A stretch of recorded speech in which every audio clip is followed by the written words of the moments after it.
This boy was a rationalist who never believed in ghosts or spirits until he ended up losing his life at the hands of one. A ghost lady, to be exact, one who crawled straight out of his TV while he was busy rage-baiting people on the internet. But little did he know that the person he was arguing against about ghosts wasn't exactly human. It was actually the same female ghost who was crawling up behind him in his room. Before the kid even knew what he had gotten himself into, he heard a soft voice whispering from the back, telling him she was right behind him. He turned around, and there she was. Jaw unhinged like a demonic Pez dispenser loaded with rows of razor-sharp teeth. Seeing the sight, the kid froze, unsure of what to make of what he was seeing. But guess what? Instead of screaming like a normal human being, the guy straight up decked the ghost lady square in the face.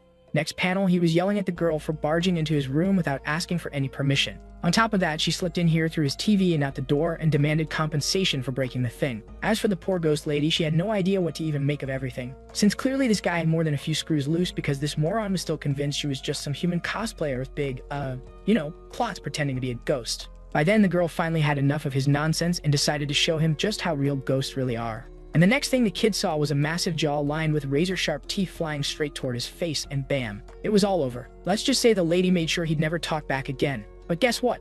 As soon as she swallowed the thing, she suddenly felt something strange, like something she had never felt before. Even when his head got chomped clean off his neck, the kid still continued hurling insults at her from inside her stomach, calling her weak for not even being able to devour his whole body. Yeah, the poor girl just gave up at that point and decided to leave before his stupidity rubbed off on her any further. But just before leaving, she left him with one final curse. Hope this guy ends up in a world filled with ghosts. And honestly, she didn't even feel like she'd won, because somehow, even after eating him, she still felt like she'd lost to the fool's stupidity. Next thing the kid knew, he found himself drifting into an endless abyss until everything went completely black. Next panel, he opened his eyes to the sounds of a female crying right next to his ears. Looking up, he saw a white-haired beauty sitting on top of him while crying her eyes out for some reason. Before the kid even had the chance to process what was going on, the girl grabbed him by the neck and slowly started to close in on him. Next thing he knew, he was locked in a very dangerous kind of hold. But strangely enough, he didn't even try to break himself free. Gee, I wonder why. Anyway, the battle of the tongues went on for quite a while, and the whole time, the kid's brain was buffering, wondering what the hell was going on and how he ended up under this girl with such soft, tender thighs. Just then, the girl suddenly released the hold, took a deep breath, and dug right in there. Guess what, boys? The girl was actually giving him CPR. But of course, the kid, feeling those massive things pressing down on his chest, started to lose his sanity. Still, being the Giga Chad he wasn't about to get flustered by a girl. In a burst of manly confusion, he shot up, pushing the girl off him. He pointed right at her and yelled, demanding to know if she was the same girl who barged into his room pretending to be a ghost. Which in hindsight made the whole thing even more awkward, especially considering he now had her pinned under him in a very compromising position. But him? Oh no, he didn't even notice. He was too busy demanding answers. Just then, the girl suddenly shot up, taking him into her arms. Through tears in her eyes, she started sobbing, thanking heavens he was still alive. As if that wasn't confusing enough, the kid heard the girl calling him Huo Jun and wondered what that was about. That is when he noticed his reflection on the puddle of water on the ground and froze. And the first question that came to his head, you can read it yourself, I'll leave it there for you. Just as he was processing that, he suddenly felt a sharp pain stab through his skull and noticed some unfamiliar memories starting to flood into his mind. Turns out, the original owner of this body was born into a broke family in the city of Neon. His parents died when he was young, and not long after that, his sister vanished too, leaving him all alone in this world. And if that wasn't bad enough, the kid, through all that trauma, started seeing things like ghosts and other demonic entities, which was why he spent most of his life living in fear. But then came the day of his 16th birthday when the curse hidden in his blood started to worsen. Because of that, he started seeing things which he couldn't even describe. Because of all that, he decided to end it all. That was how it all began. This white-haired girl came rushing to save him and found him floating inside his bathtub. And because of that, she feared she was too late, so she tried to save him with desperate CPR. But somehow, in the process of saving his life, she accidentally dragged our hero's soul into this body through good old-fashioned mouth-to-mouth resuscitation. Cut to the present, and the kid was freaking out as all those memories flashed through his head, and he realized he had transmigrated into the body of some poor orphan, and the only thing running through his head right now was, what the hell happened to his old body? The one with all those big, beautiful muscles he'd built over the years? Since this new one was so weak, he was starting to wonder if it even belonged to a guy. But while he was lost in his thoughts, he failed to realize his baby elephant was starting to react because of all the skin-to-skin contact, and guess what? The girl noticed it, but the guy wasn't letting go of her. In her panic, she pushed herself free and started apologizing like crazy for barging into his house unannounced, explaining she saw his suicide post on Facebook and came to check up on him. Wait, where are my manners? This white-haired beauty is the class president of Ho High School, Michiko Asakawa. As for our hero, he just sighed at the kid's rotten luck, virgin for life. And when a beauty finally shows up in his house, he lost control over his body.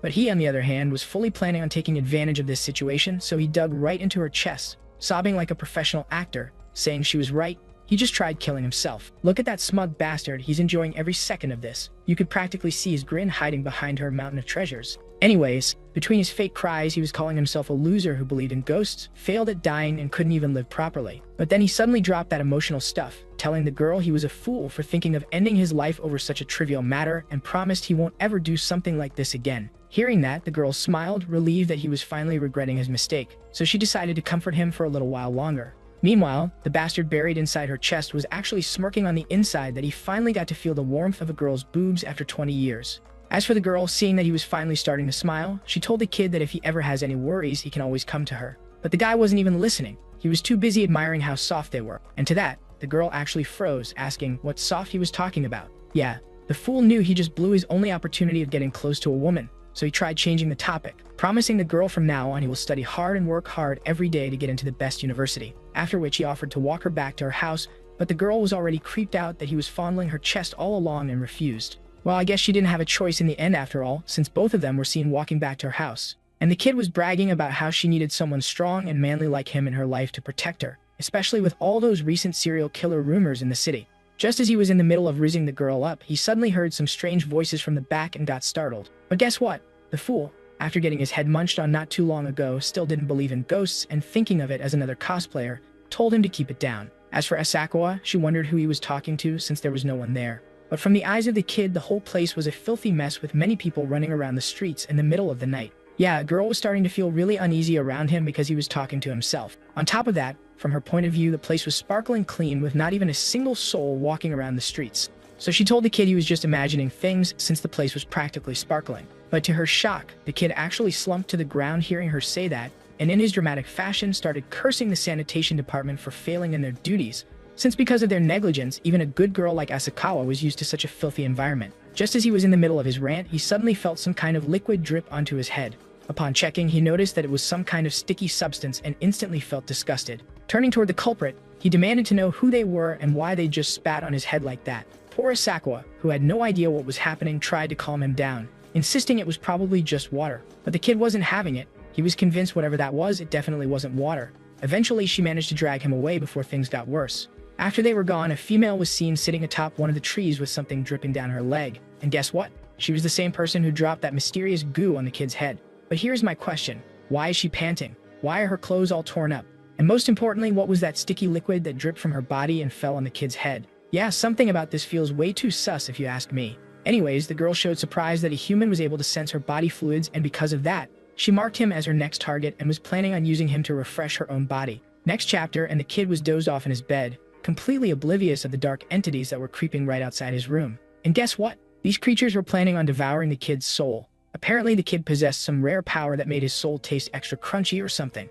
Meanwhile, our sleeping beauty was blissfully lost in a dream about Asakawa's soft heavenly cushions. But just as the creatures were about to attack, a foot of a female covered in frost slammed down from the sky, obliterating the entire ghost gang with shards of ice. Turns out it was that same freaky lady from the tree who threw that suspiciously sticky stuff at the kid's head. She was telling the spirits this kid belonged to her, and she is actually a banshee snow queen, a high-level spirit. After she was done with the small fries, she turned her attention toward the unconscious boy in front of her, and without wasting any time, she lifted the sheets and started examining something underneath. She was actually impressed seeing the size of whatever she was examining. With that, the crazy woman started drooling, thinking she just hit a jackpot, since if she somehow managed to swallow that much essence, the wounds on her body would completely heal. With that, she wasted no time and got straight to business. As for the sleeping beauty, he was having an entirely different kind of experience.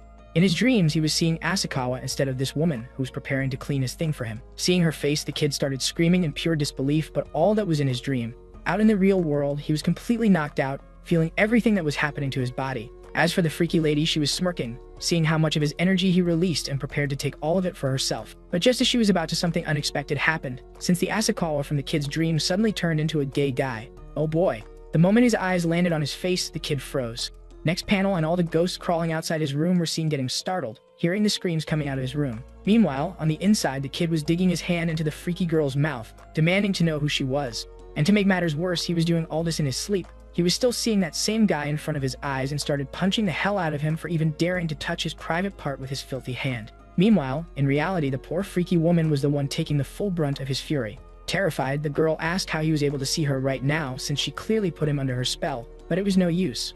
The guy was on a rampage and straight up started beating the poor woman with what he described as his iron fist of sexual orientation modification. As for the poor ghosts, they decided to silently slip out of the place before they got dragged into something they weren't prepared for. Moments later, the kids' room echoed with the Snow Queen's muffled cries for mercy, and that made them burst out in tears as they begged someone to please save her. Cut a couple of minutes, and the girl was fuming at the fact that the guy almost broke the threads of her clothes, which was something even the seasoned exorcists hadn't dared to do. And because of that, she made up her mind to eliminate him no matter what, since she couldn't let anyone find out about this humiliation she just suffered. With that in mind, she turned around and lunged straight towards the kid. But just as she was about to swing that beautiful, furious fist of hers, the guy casually grabbed her by her head and, bam, headbutted the poor girl out of nowhere. And here's the best part. The idiot wasn't even awake, nor was he done in his dream. He was being served iced tea, and in reality, he was preparing to suck on it. Sorry, I mean sip on the iced tea. So he flipped the table on the girl, and yep, he straight up started enjoying the thing without even realizing what he was sucking on wasn't a straw but something else entirely. As for the girl, she had no idea what was going on or how to get herself out of this situation. Before she knew it, she started feeling the effects of whatever he was doing. Turns out, unknowingly, the guy was absorbing her spiritual energy, and because of that, the fabric around her body started to shatter into pieces. As for the kid, he was still in his dream world, thanking someone for the delicious drink, completely oblivious to the mess he had made of the poor girl. As for the poor girl, she slowly started getting back up after being drained dry. But as she turned toward the fool in question, he had already plopped onto the bed. That got her wondering, how could a mere human possess the ability to absorb the power of a spirit like her? Her thoughts drifted to someone by the name of Abaraji Toshiko, the only one capable of such an ability. She wondered if his ghost could be residing inside that kid's body. If that was the case, she made up her mind. She would do everything in her power to serve this kid for the rest of her life. Cut to the next day, and the kid was slowly opening his eyes to the sweet sound of a female voice wishing him good morning. Looking up, he saw the heavenly sight of a beautiful girl floating in the air with his breakfast in hand. And what did this ungrateful fool do? He got furious, seeing that someone had broken into his house again, apparently trying to rob him. Next chapter, and the girl was telling the kid she prepared something special for him, but he had no idea what it was, so he asked the girl about it. She just gave him a look, saying you'll find out soon enough, and flopped right on his sofa to serve the thing to him in a more befitting manner. She told the kid she made him iced tea since he kept murmuring about it in his sleep last night, and the way she was planning on serving it was questionable to say the least. And guess what?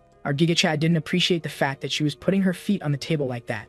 And before the poor girl even knew what was happening, the guy had her by the collar, hurling insults at her for invading his house, then putting her feet on the table. Seeing his face, the girl tried explaining herself, but it was no use. The guy went full berserk mode, swinging fists left and right while calling her names, saying he was going to drag her to the police station himself and report everything she did. Cut a couple of minutes, and the guy was outside and was angry at the fact how weak this body was, since even after a whole night of rest, he was still feeling tired. Yeah, right, rest. The moron didn't even realize what kind of workout he'd put the girl through in his sleep. As for the girl herself, the poor thing was being dragged by one foot, with her face completely swollen from the beating she just took. But unbeknownst to them, they were being watched by someone from the distance.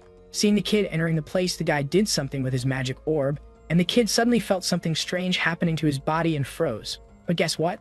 Instead of being scared, he started shouting at the person responsible. With that, the story cuts a couple of minutes earlier, and a girl by the name of Camille Neon was seen discussing with someone about the snow woman who got away from them last night. With her was the same guy with the magic orb, who was worried since time was running out, and they needed to capture that female before the night of the 100 demons. Otherwise, dealing with her was going to get a lot harder. This guy is Shiratori, an officer of the Neon Special Inspection Agency, who started murmuring about some weakening barriers, twisted realms, and how the ghosts and monsters were starting to blur together again. He told the girl that this world hardly affects the real world, but some ghosts and demons can still hide here.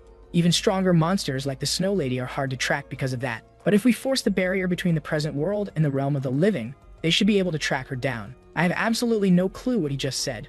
Anyway, whatever he did, it trapped the kid and the Snow Lady inside some thick dark mist. After confirming it was her, he prepared to end the woman once and for all. But just then, Camille spotted the kid with the woman and told the man to stop. She explained that the person was trying to say something, and since they were too far away, she used some kind of ability, something like a sound enhancement spell, to hear what he was saying. And guess what? The guy was begging for his life after seeing that gun pointed at him, but neither of them had any clue what he was saying since he was speaking Chinese and they were Japanese. Meanwhile, the kid was shouting like a lunatic, telling them to take the woman instead. As for the girl, she was getting pretty pissed off by the whole situation. On top of that, he was calling her a pervert who broke into his house.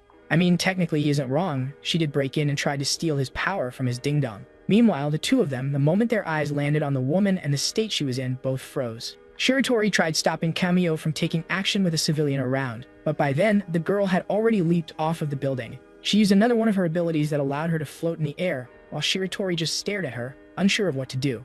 As for the kid, he was more focused on her clothes and wondered if she was also one of those new-gen cosplayers. By then, the girl was already next to his face, but for some reason, she looked scared. She told the kid to watch out from behind. Turning around, he saw the furious snow lady with a massive ice spear in her hand and was pissed, mistaking that the kid was with those two. Because of that, she swung the massive thing towards him to skewer him alive. Next panel, bam. A fist landed right on her cheek and her whole world froze. Next thing anyone knew, the woman was seen flying through the air straight towards the stunned Camille, who had absolutely no clue what she had just witnessed, and she landed right next to her feet. Before she could even process what had just happened, the kid had already turned around and was casually getting ready to leave, like nothing had happened. As for Camille, she wondered who this guy was, since even with the two of them working together, they weren't able to subdue this woman. But this guy just knocked her out cold with just one punch. That's when Camille finally started using those rare, once-in-a-while functioning brain cells of hers and arrived at the only conclusion she could think of. The guy was actually an overpowered master disguised as an ordinary civilian because he was hiding his true identity. Little did she know the guy was just another overpowered, oblivious MC. Next chapter, and the girl prepared to subdue the snow lady with a talisman. As soon as she placed the thing on her forehead, some magical glowing ropes materialized out of thin air, wrapping tightly around her entire body. After she was done with that, she prepared to ask the kid of his identity and, if possible, recruit him as an exorcist. But as she looked up, the guy was already gone. Cut to the kid, who was bolting his way from the place to get away from those crazies before he got dragged into another mess. But while doing so, he failed to notice someone standing in his way. That's when he heard a familiar voice calling his name and turned to see who it was. But by then, it was already too late to hit the brakes, and bam, he crashed right into the person. Yeah, the poor guy hit the ground hard, too weak to even stand since he hadn't even eaten breakfast yet. But as he turned towards the person, his whole body jolted up with a newfound power, because there she was, Asakawa in a bunny costume looking absolutely irresistible. Flustered, the girl tried explaining that it was her work uniform since they were having a bunny event in their cafe, so she was supposed to wear this. That's when she suddenly remembered why she came to see him and, with sparkly eyes, told the kid she made him a delicious sandwich with a new recipe she learned. But as soon as she lifted the bag to hand it to him, the thing ripped, and the sandwich plopped straight down onto her foot. Yeah, the poor girl almost burst into tears seeing the whole thing getting ruined like that. Panicking, she apologized to the kid, saying she would make him another one. But the guy had something else in mind entirely. Guess what? He was so hungry and weak that he started drooling as soon as his eyes landed on that thing. So without wasting any time, he took it in his hand and started munching it down like it was the most delicious thing he had ever had in his entire life. Meanwhile, the poor girl didn't even know what she was supposed to do. On top of that, seeing him make that blissful face while eating the thing off of her foot, she didn't even know what to think anymore. She wondered why he was enjoying it so much. As for the kid, he didn't even know what he was doing. In his day's hunger, he ended up biting into her stocking along with the sandwich and kept chewing mindlessly until it was gone. But then, as the thing finally hit his stomach, he slowly started to regain his sanity and saw her smelly stocking wrapped with the sandwich. He felt disgusted, wondering why anyone would wrap a sandwich in something like this. Cut a couple of minutes, and both of them were seen sitting on a bench making small talk. That's when Asakawa, out of nowhere, told the kid to head straight back home after he was done eating. Upon asking the reason and if she didn't like him being around, the girl informed him that today was the first day of the new moon, and legend has it that there would be a parade of 100 ghosts descending at night. Since he was able to see things a normal person can't, she was just worried about him. On top of that, she mentioned this strange fog that was covering the whole area, which was creeping her out. Just then, out of nowhere, she told the kid that if he was afraid, he could spend the night at her place instead. But the genius instantly refused, saying he wasn't afraid of anything, especially not some dumb superstition about ghosts. He even shouted that he wanted to experience the so-called night parade of 100 demons himself and see if these things exist with his own eyes.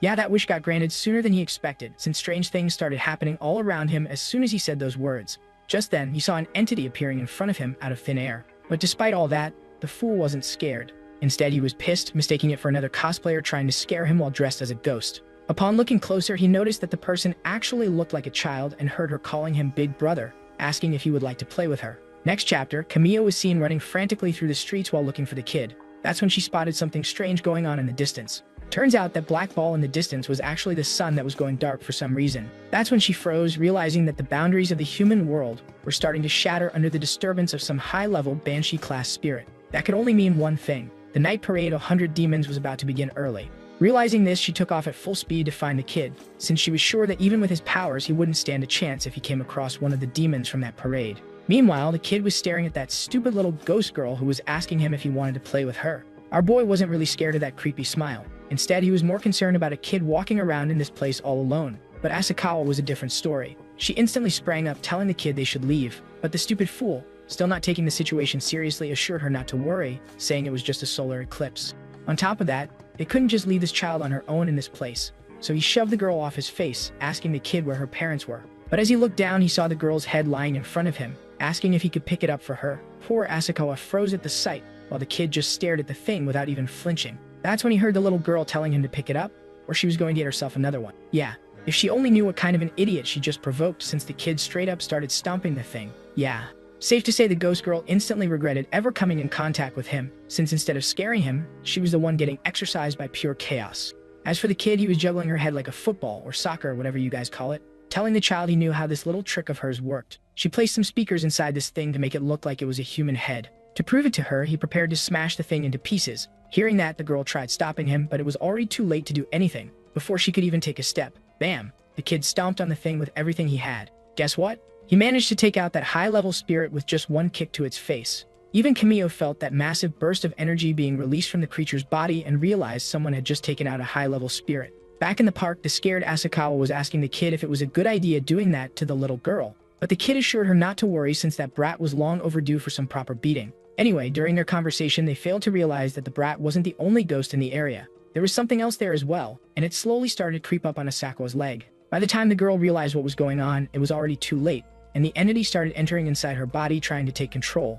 And why does it look like the girl was enjoying it? I mean, I'm pretty sure that's not the face of a person in pain. Anyways, the clueless fool had no clue what just happened, so he casually turned to the girl, hearing her calling his name, and saw the girl acting all weird, telling him she was starting to feel cold all of a sudden. Before the kid could even process what was happening, the girl suddenly wrapped her arms around him, and with her soft and hypnotic charm, she began to seduce him, while he struggled desperately to fight the temptation. As for the spirit inside the girl, it knew the guy was done for, so it amped up the charm to suck his energy faster and get it over with quickly. And with those seductive eyes, it told the kid she couldn't take it anymore. Yeah, the guy was left confused. On one hand, he wondered if this was some kind of prank she was pulling on him. But on the other hand, his baby elephant was already feeling high and mighty and was telling him it's go time. Stuck in the middle, the kid blurted out that they can't do that since they didn't bring protection with them. As all that was going on, Camille finally managed to track the source of that power that she felt just recently and saw the whole scene unfold in front of her eyes. But guess what? From her perspective, the kid was actually a demon trying to suck the life force out of that poor woman. And yeah, she prepared to put a stop to it immediately. Just then, the kid heard a furious scream of a woman telling him to stop. Turning around, he saw Camille airborne, plummeting straight towards his face. Before he even had the chance to process what was happening, the girl snatched Asakawa away, and in a flash, she slapped a talisman on his chest, ready to end him right there. But when she got a closer look at his face, the girl froze, seeing it was the same kid from earlier. Realizing she misunderstood the whole situation, she asked the kid with a stuttering voice what he was doing to that girl. Then she started panicking, apologizing that she interrupted him in the middle of something, explaining she felt the power of an evil spirit coming from this place, so she came to check. As soon as she said those words, she froze since the presence of that thing was still in the air. And if it wasn't the kid, then it only meant that the girl behind her was the one possessed by that entity. Yeah, good guess. But the problem was, it was already too late for regrets, since the girl was already on her, asking if she came to get a piece of the action too. Thinking fast, she activated the talisman in her hand, and the thing exploded with a violent flash of light, sending everyone flying through the air. The kid crashed hard on his butt somewhere in the distance, but as he opened his eyes to check up on Asakawa, he found the girl all tied up and in a very sus position from his angle. As for Camille, she wasn't strong enough to exorcise the demon on her own, so she slapped another talisman on the girl's head to restrain the spirit living inside her body for a while, and the thing actually worked. As soon as the thing stuck to her forehead, the girl plopped to the ground completely unconscious. As for the kid, he wasn't exactly thrilled seeing his waifu being treated like that, so he grabbed the girl by the head, demanding to know what she did to Asakawa. The kid actually started calling the girl names, asking if she ran into a door or something when she was a child, since she still believed in talismans and ghosts at her age. As for the poor girl, she kept struggling, trying to get the fool off of her, but it was no use. Annoyed, she pushed his hand away and asked if he seriously couldn't feel that the girl was being possessed by an evil spirit. But deciding not to waste time explaining it to the idiot, she took the girl by her arm and prepared to head to some special inspection hall to exorcise her. But the kid snatched the girl right out of her hand, saying he doesn't believe in that nonsense, so he will take her to a hospital instead. He pointed out that everyone kept talking about how spirits were supposed to roam the streets tonight, but he hadn't seen a single damn one the whole time, and that actually caught the girl's attention. Since the guy wasn't wrong, the streets were completely empty, not even a single ghost in sight. She wondered what could be the reason, since this place didn't even have a powerful temple or shrine to protect it. So what could be keeping all the spirits out of this place? That's when she heard the kid shouting that all that nonsense was just superstition, since all he could see was some random young lady walking in the distance. Hearing that, the girl froze as she finally realized what was going on. Turning to the location, she saw a female figure standing in the distance and realized she was the reason no spirits were coming to this place. Turns out, for these spirits, it was a dog-eat-dog world, quite literally, since these things fed on weaker spirits to get stronger. And her being there meant she was no ordinary spirit either, but some super powerful one, since even the demons from the parade didn't dare appear here because of her presence.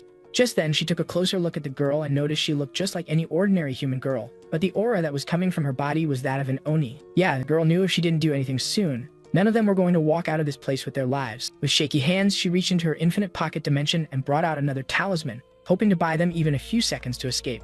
But she was so terrified that her body refused to listen to her, and she felt her legs trembling uncontrollably. By then, the girl was already at their face, and Camille realized this was their end. So she gathered up her courage and prepared to face the woman head on. But just then, she got startled, hearing the idiot behind him casually calling the woman, asking what she was doing roaming around in the streets in the middle of the night on her own. Startled, Camille stared at him in confusion, asking if he isn't scared of that thing. And the idiot, of course, fires back with, "I'm not scared of anything." Then he turns towards the girl with that annoyed look on his face, telling her if she was that scared of a little girl, she can just scram. That surprised the girl, since clearly he was telling her to run. But in her delusional little head, she twisted it into some heroic act, thinking he was planning to take that monster on alone just so she could get the chance to escape. But in reality, the guy literally meant, "Scram, girl, you are too annoying." But the girl, of course, starts seeing the kid in a different light, which means only one thing. The fool just unknowingly bagged another baddie without even trying. As for the girl, she actually started tearing up, watching him risk his life for a total stranger like her.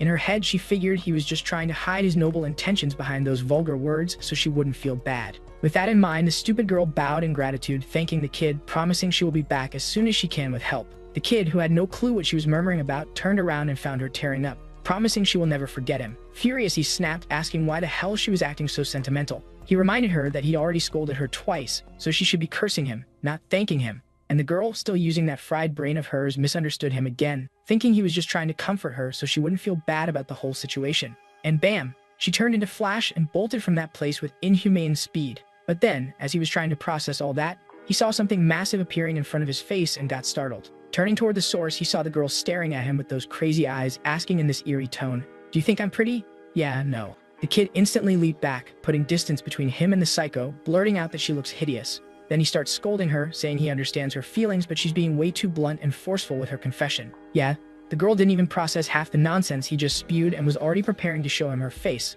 But then those words suddenly hit her, and she realized he just called her ugly. But by then the kid was already reaching out for her mouth for some reason. Stunned, she just froze, staring at him, completely dumbfounded, wondering what on earth was going through that idiot's head. And when she finally asked, the fool straight up said, "Do you have any tampons?" Yeah, the poor girl completely froze at that question, her brain just blue-screened. That's when the stupid bastard pointed toward the unconscious Asakawa, explaining that she still hadn't woken up yet, and he had no idea how to take care of her in that state. But when he turned back, the creepy girl was already gone. Turning towards Asakawa, he saw that the girl somehow magically appeared next to her. As for the crazy girl herself, she sensed a spirit taking shelter inside her body and called out to it. Guess what?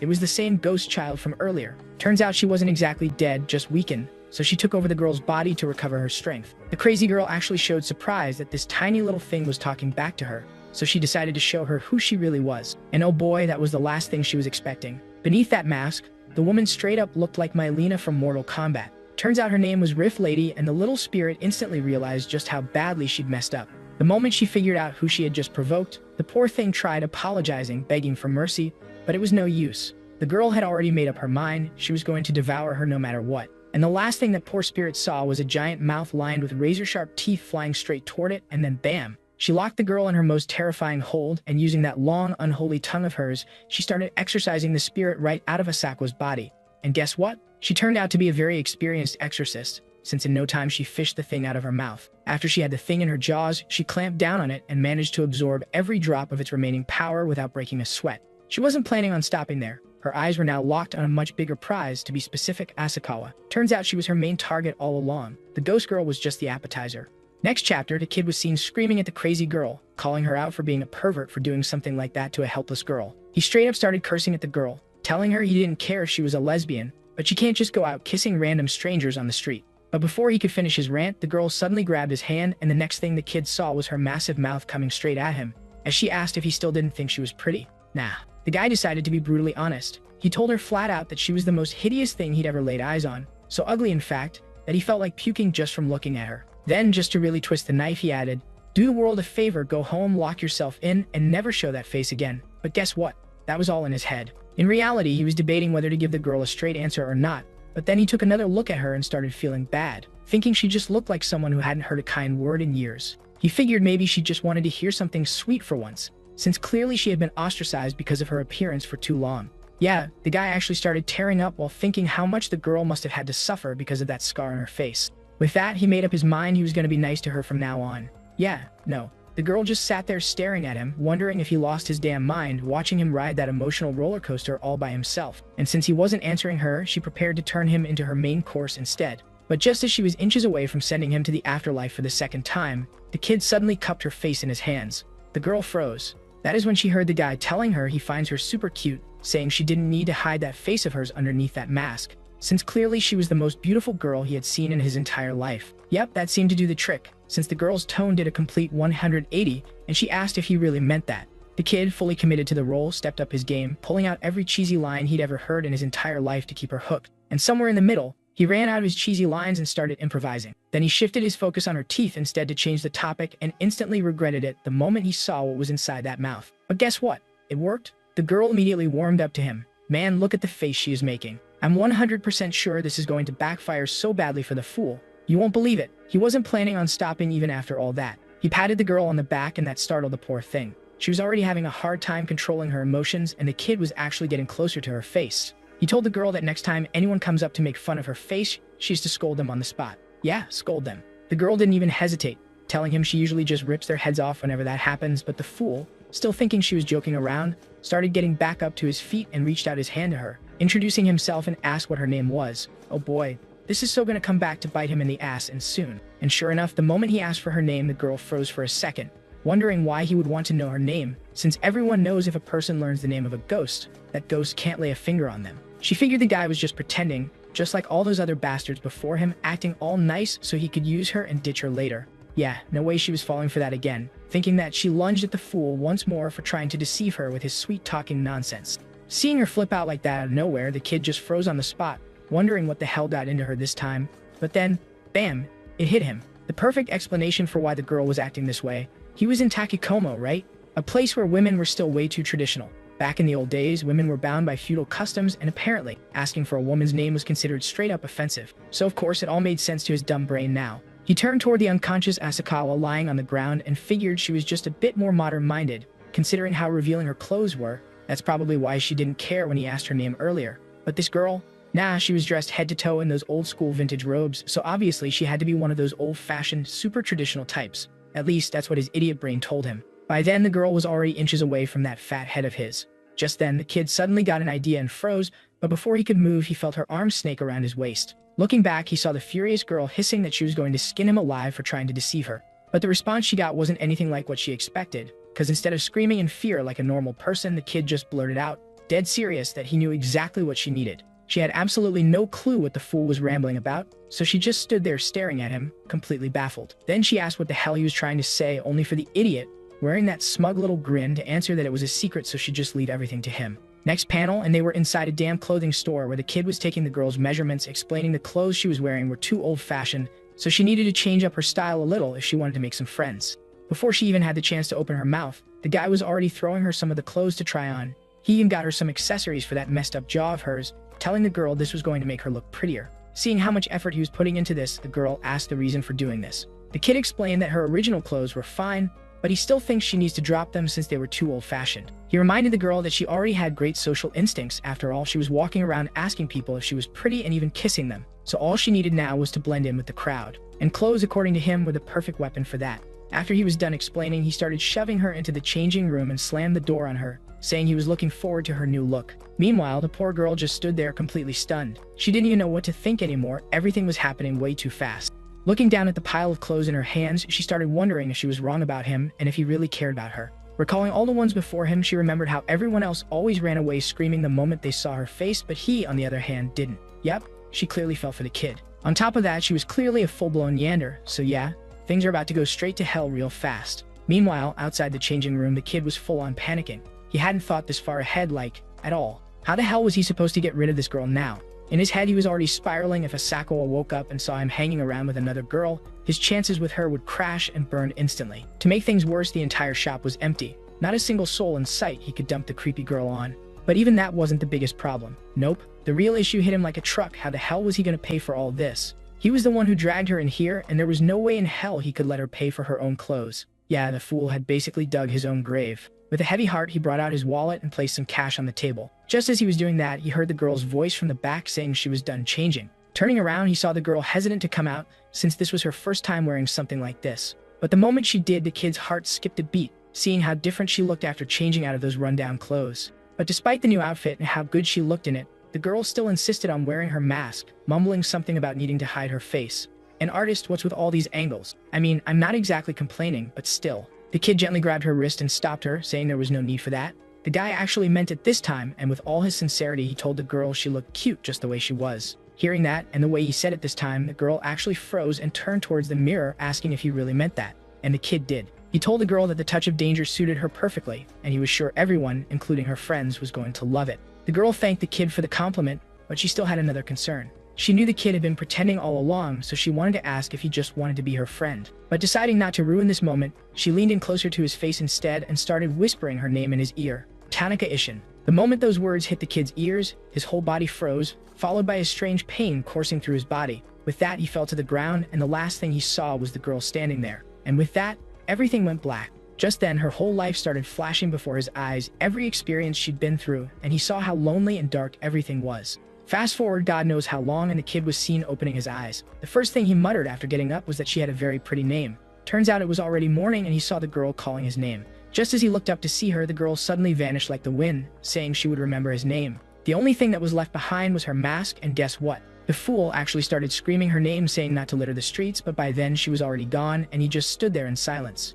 Just then, her voice rang through his head, telling him this mask was his now and asked him to use it well. Yeah, the guy had absolutely no clue what he was supposed to do with the thing. And in the end, he just thought of her as a stupid, perverted girl who dumped her trash on him. Cut to somewhere else where a hologram of Cameo was screaming her lungs out at someone. Turns out she contacted headquarters for backup, but they didn't send anyone, even after so much time. On the other end was a child, yes, a literal child in charge of headquarters, who was reminding Cameo that it was the night of the new moon, so everyone was out patrolling the city because it was the most vulnerable night for their realm. They didn't have anyone to send out at the moment to back her up. Wait a minute, is that a mustache? And not just any mustache, a very dangerous one at that.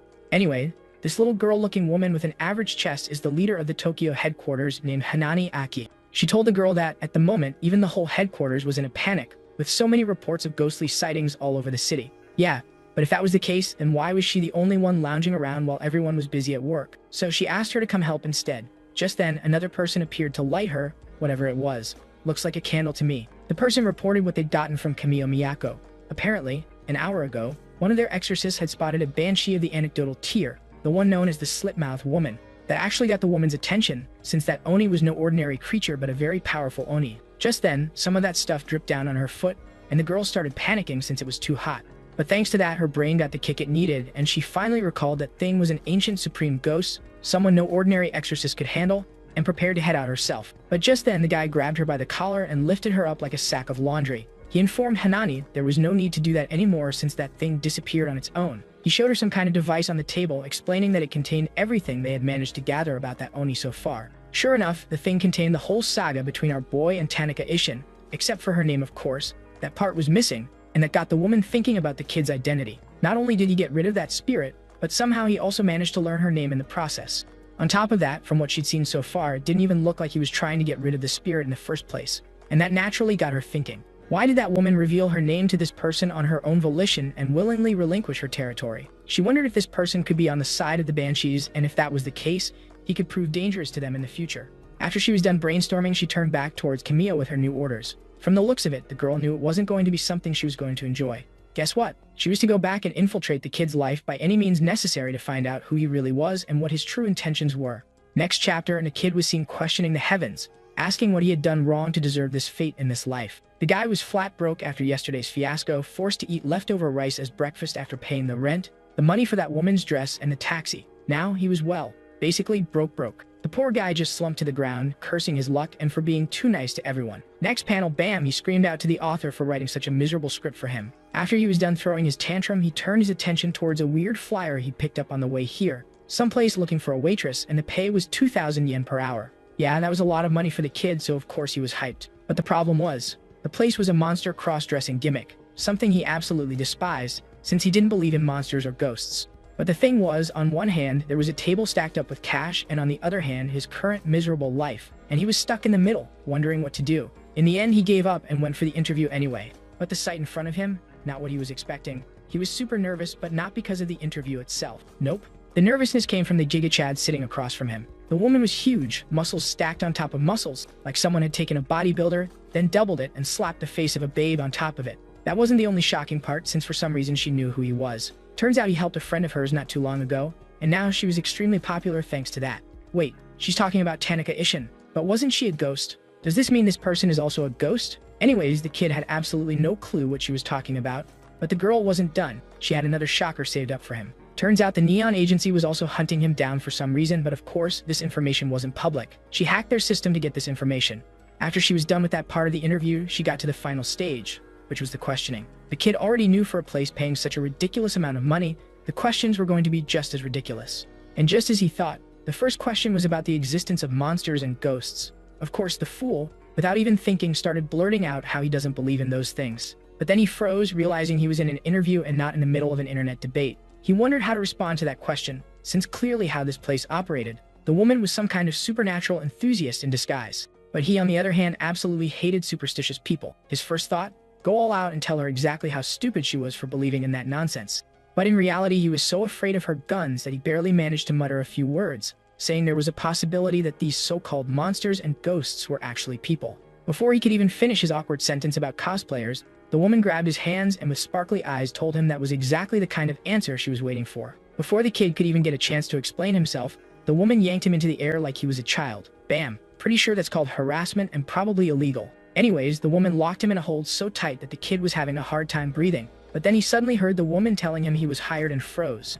On top of that, just like how she misunderstood he was a ghost lover, he thought she hired him because she hated ghosts and believed they were just weird people cosplaying. And because of that, he started getting all emotional, thinking he finally found someone sane in this insane new world. He bowed deeply in front of the woman, thanking her for the opportunity, and started screaming at the top of his lungs, calling her the smartest person he had met in his life. Yeah, guess what?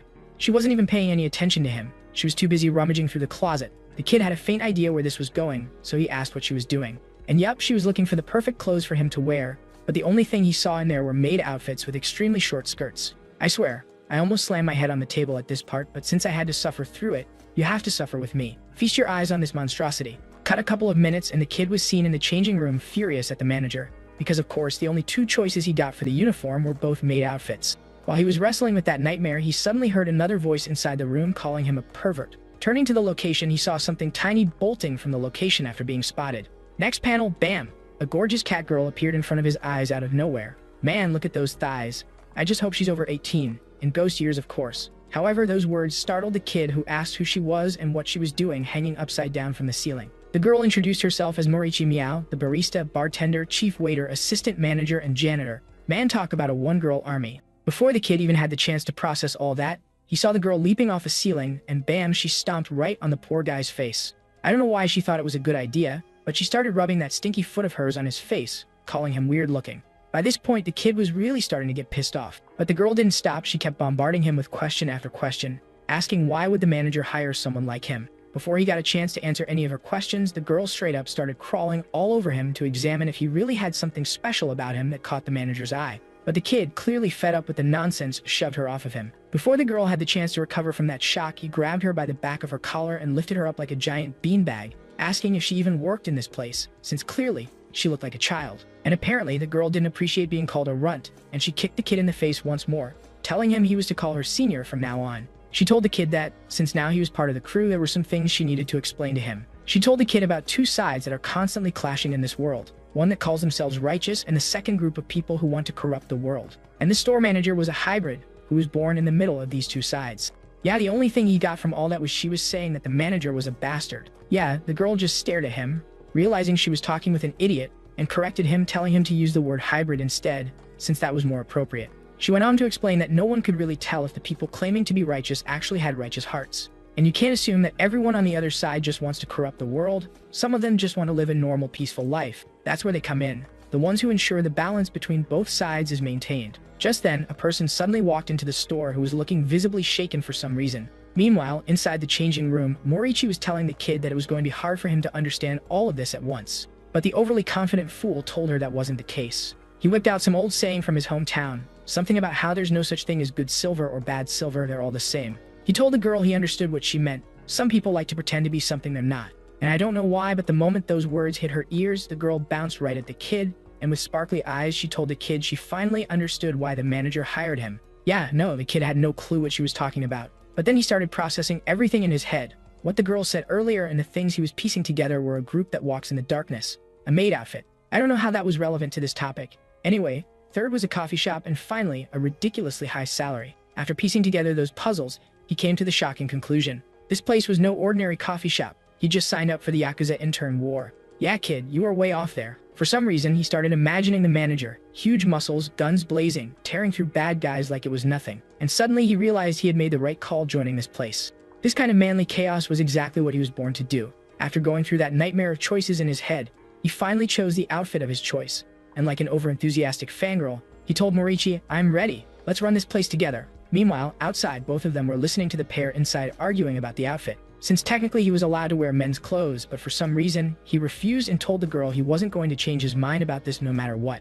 Ignoring them, the manager turned towards the kid, asking the reason for this visit. Turns out this kid was suffering from some paranormal stuff after he bullied a shady-looking classmate and told the woman he was seeing ghosts after that day. And out of nowhere, he blurted out that those ghosts sexually harassed him. Like, dude, with the actual F man up, will ya? Even the poor manager didn't know what to say, and that just made the kid even angrier. He snapped at the woman, reminding her men can be sexually assaulted too, you know. She froze. Part of her realized he was right, but damn, she hadn't expected to hear that from him. Changing the topic, she asked about that shady guy he mentioned earlier. The kid explained that it was a kid from his class who he absolutely hated. He informed the woman that the kid has no friends because he always says weird things, like he can see dirty things around him, so people avoid him, thinking he was bad luck. Oh boy, I'm starting to see where this is going, and I don't like where this is going. Anyways, the guy told her the kid always wears a pair of black clothes every single day. Even his hair looks like it's been chewed by something or bitten by a monster, but it's super weird since they're always a mess.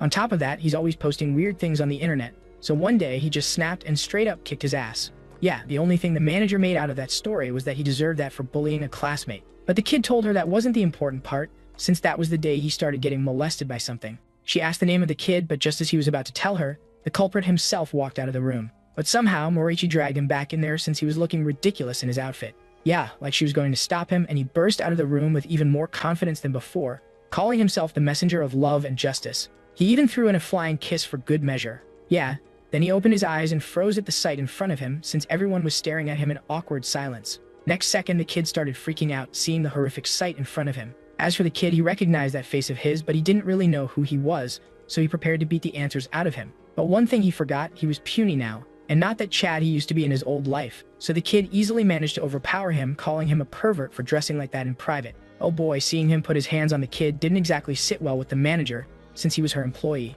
And before the kid even knew what happened, the woman prepared to beat him to a pulp. So did Morichi, who for some reason decided to go with that pose to intimidate him. But just as the woman was about to smash his face in, the kid stopped her, saying he knows this guy. And with sparkly eyes, he asked the kid if he really was the one who used to bully him in class. Neither of the girls had any clue why he was being so excited to see someone like that. Get this, the reason he was so happy was that he used to beat the previous owner of this body because he was a bitch who used to say weird stuff about seeing spirits, which only meant he didn't believe in ghosts and superstitions. In other words, he was just like him. Holy Jesus, the guy straight up went full-on gay on his ass. Yeah, the poor guy stammered back, seeing him make that face, and asked what he thought he was doing. But the kid, still not giving up, started pulling him towards him, saying the more he screams, the more he believes in him. Like what the actual F, thankfully.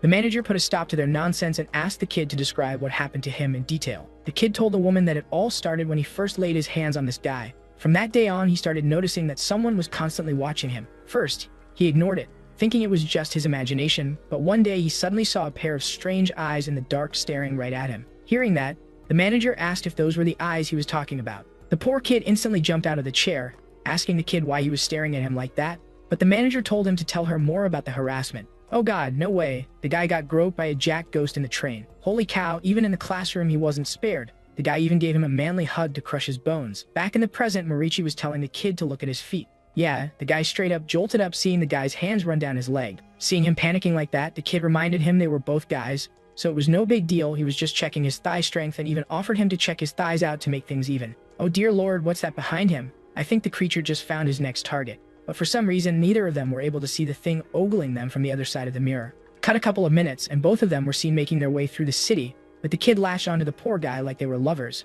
And of course, everyone was staring at them for acting so boldly in the middle of the street in broad daylight. Furious, the kid told our hero to get his hands off of him. He reminded the kid the manager only told him to keep him safe, so he needed to stop acting like they were on a date. Annoyed, the kid shoved him back, reminding him they were in a public place, so he needed to watch his language. He told the kid he was as straight as they come and decided to explain the reason why he had been acting all lovey-dovey with him. But the kid stopped him mid-sentence, saying this was just his way of getting back at him for all the bullying. But the kid shot back, saying he wasn't a stereotype who would fuss over something like that, even pointing out he came in public wearing this ridiculous thing just to protect him. Just as they were in the middle of their argument, a person was seen watching them both from a distance. Just then, the kid sensed a strange presence nearby, so he told the kid to keep his voice down for a second. Then he shouted for the person to come out, and guess who? Thick-thighed Camille was sitting right beside them, hiding in the bushes. But she wasn't the one the kid was calling for. It was someone else. Even the guy seemed impressed that he managed to notice his presence. And guess what? The kid told him he noticed him spying on the kid even back in the cafe, and that was the reason he was acting like that with the kid,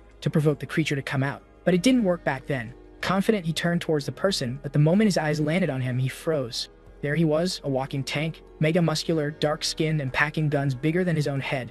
And the first thing that crossed the kid's mind, manager never told him black people were called Yakuza in this world. But he didn't stop there. He continued using that messed up head of his, thinking that guy clearly had a grudge against him, so he planned all of this from the start. He tricked him into helping him just to lure him out in the open. Then he bribed this black student to teach him a lesson when no one was around. This guy belongs in a psychiatric hospital. Anyway, he turned towards the kid to confront him, but the guy was nowhere to be seen. Turning to the muscle ghost, he saw that the guy was already in his grasp, screaming for him to help him. Seeing this, the kid sprang into action, realizing he didn't have much time. And before everything, he decided to strike a cool pose, since this was his first official fight in this new world. On top of that, he was up against a black kid who are known to be the kings of physical fitness, which was why he decided not to take the guy head-on, since that meant certain KO. So instead, he smashed the water hydrant and used the water as a makeshift booster to propel himself into the air. After gaining some distance, he charged up and came crashing down toward the guy, but just as he was about to strike, the guy moved out of the way. Yeah, the poor kid was more than stunned seeing him pull off a move like that on him. On top of that, the guy was actually starting to taunt him by doing those things to the poor bully. Furious, the kid charged at the ghost, but the thing just swung his massive foot, sending him flying through the air, and the guy crashed hard into a nearby wall, completely winded. That one attack was enough to make him cough out blood, and he started thinking of another way of dealing with him. By then, the kid was at his limit and straight up screamed at the creature, asking why he was doing this to him. Yeah, let's just say the answer he got wasn't what he was hoping for, since the guy went full-on romantic mode, saying some weird stuff which went straight flying over my head. Anyway, whatever he was saying, it had the kid stunned for some reason. But the funny part, even he had no clue what the guy had just said. Just then, they heard the kid's voice calling out to the muscle brute. Turning towards the kid, they saw him screaming at the top of his lungs, telling the ghost man to not even think about harming his sister. Yeah, that was the last thing the poor kid wanted to hear, but the kid bolted straight towards the guy with his fiery determination. And the next thing the man saw was his massive foot coming straight towards his face.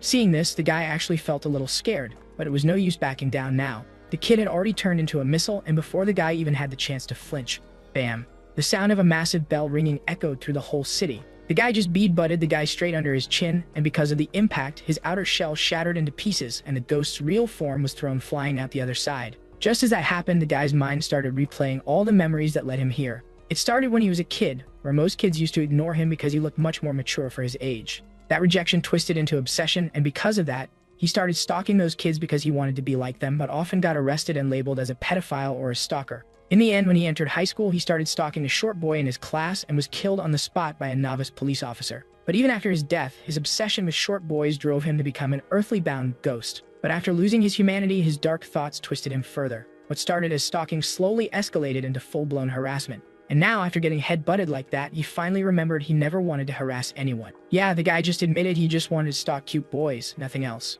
And now his eyes were fixed on the one who had freed him from that curse. Yep, our hero. Next panel, the guy straight up latched onto the kid's thigh, thanking him for freeing him from that curse. The kid tried freeing his leg, but the guy with his puppy eyes told him there was just one last wish he wanted to fulfill, and after that he could leave in peace. But the kid had something else going on his mind. In the next panel, he was screaming at the top of his lungs, asking why wasn't the guy black anymore. But getting his thoughts together, he figured the guy just wanted to show his loyalty and submit to him, since he had been defeated and all. So he gave him permission to go ahead and fulfill his final wish. Yeah, the guy straight up started licking his leg. The poor kid froze, realizing his final wish wasn't what he thought. Furious, he started stomping on the fool's face, trying to break free, but the guy wasn't planning on giving up that easily. He had gotten permission himself, and he was planning on going all the way. Cut to who knows how long later, Kamiyo was reporting to Hanani Aki about everything she'd witnessed. She told the girl about the way that kid had dealt with the high-level ghost and somehow managed to exorcise him by cosplaying as a maid. Holy, I did not expect this from this girl. Damn, look at that bikini armor of hers, it's clearly protecting all the important parts of her body. Anyway, she told the girl to stay on her guard since something dangerous had been lurking around the city, and because of that, many disappearances had been reported from all parts of the district. She told Kamiyo that she had a hunch about who was behind everything, but she wasn't entirely sure yet, so she will continue to investigate this case herself. Fast forward, and the girl was seen latched onto our hero's leg, begging him to let her take care of him. From a distance, Asakawa watched the whole scene unfold in silence, unsure of what to do. That's when she overheard some of the girls commenting about the kid and the girl he was with, saying she was a young lady of the Kamiyo family and that both of them looked good together. The comment stung the girl a little, and she couldn't help but wonder if that girl had a crush on the kid. By then, the kid had also freed himself and was telling the girl he was heading to school, so she needed to scram before he called security on her to throw her out. But the girl wasn't intimidated. Instead, she told the kid the only reason she was doing this was because she was ordered to keep an eye on him, and then, bam. Hulk mode activated. The girl ripped off all her clothes, revealing the school uniform underneath, saying she was going to be attending the same class as him from now on. The poor guy was shaken at the sight of the girl suddenly ripping her own clothes in front of so many people, but she wasn't fazed. She told him she wasn't going to let him out of her sight no matter what. Just then, Asakawa walked up to both of them, asking the kid what he was doing. The moment his eyes landed on her, he yeeted poor Kamiyo into the distance like trash and turned toward Asakawa. As for Kamiyo, she immediately recognized the girl from that night who was possessed by that ghost and was acting all weird with her. So this time she decided to take a closer look and started sniffing her for some reason. That's when she realized the girl was a complete weakling, an easy target for even the weakest ghosts, which meant if she kept hanging around the walking ghost magnet beside them, the girl was as good as dead. With good intentions in mind, she warned the girl to stay away from that kid. Otherwise, her life was going to become miserable. Yeah, sister phrasing. On top of that, why on earth was she sitting on the kid's shoulder while telling this to the girl? I have no clue, but I guess it had something to do with showing who's boss, or maybe it was some weird power move. Either way, it made the whole warning feel 10 times more ridiculous. Seeing the kid struggling to breathe, she clamped her legs around his head even tighter, telling the girl that he was hers to look after now, so she didn't need to worry about him anymore. Yeah, the poor girl definitely felt that one. Cut a couple of minutes and the poor Asakawa was seen in the showers, recalling the girl's words, wondering if she was trying to threaten her because she thought she had a thing for the kid. And if so, that confirmed her suspicions that the girl had a crush on the kid. But she wondered why it was making her feel like this, since the only reason she had been around him was because she was worried about him. Turns out, just like the kid, she too lost her parents at a very young age, which was why she connected with him. But now, seeing him with another girl, she was feeling like a piece of her heart was missing. As she was going through those thoughts, her emotions attracted the attention of something to her location. Before the girl even knew what was happening, her whole body started getting wrapped in some pink mist, followed by a woman's voice telling her not to be sad. Seeing the person show up out of nowhere in front of her face, the girl was terrified. But before she got a chance to break free, the fox lady had already pinned her to the ground, telling the girl she could help her get what she wanted the most. All she had to do was follow her. Terrified, Asakawa asked where she was planning on taking her, but the fox girl told her not to worry about that part. Turns out, this particular ghost is a trafficker who sells beautiful girls for cash, and right now her target was Asakawa. She told the girl she had no choice. If Asakawa didn't come willingly, she would take her by force. Just as she activated her ability to knock her out, the bracelet around Asakawa's arm started glowing, and from within appeared ghostly figures. They started biting down the fox lady in places I cannot describe. Anyway, the girl was stunned by this sudden turn of events and tried freeing herself, but it was no use.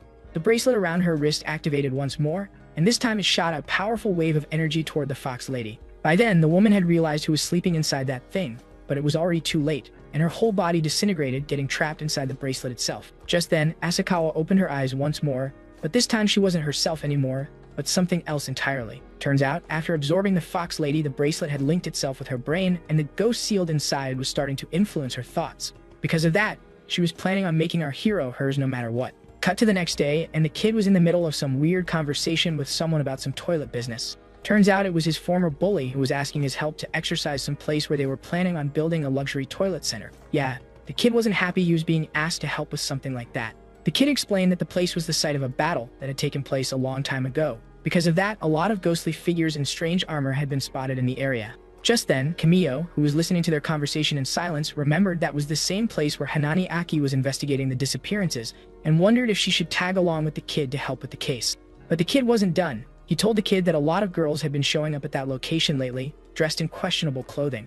At night, they were all over the place, and no one dared to stop them because everyone was afraid of the ghosts haunting the area. That was why he needed the kid's help to get rid of the ghosts, so his family would stop losing money. Before the kid even had the time to answer, he heard a voice from the side calling his name. Yep, It was Asakawa, now in her bad girl mode, telling the kid they needed to talk about their relationship. Yeah, the kid was smitten seeing her new look, while Kamiya was shocked at how such a sweet and innocent girl was acting. As for the bully, he was jealous seeing the two baddies who were drooling over the fool in front of him. Don't know why he thought it was a good idea, but he tried stopping the girl. But before he could, he was met with her foot right on his face. The girl warned him to stay out of this since it was between her and the kid. Both guys were terrified seeing how the girl was acting, but neither of them had the courage to ask what was going on with her. So, with no other choice, the kid started walking out of the room, telling the kid to think about his offer. While our fortunate bastard was telling the girl she should take a seat so they could discuss whatever she wanted to talk about, guess what? The girl agreed, but the seat she chose wasn't what he was expecting, since she wanted to sit on his lap.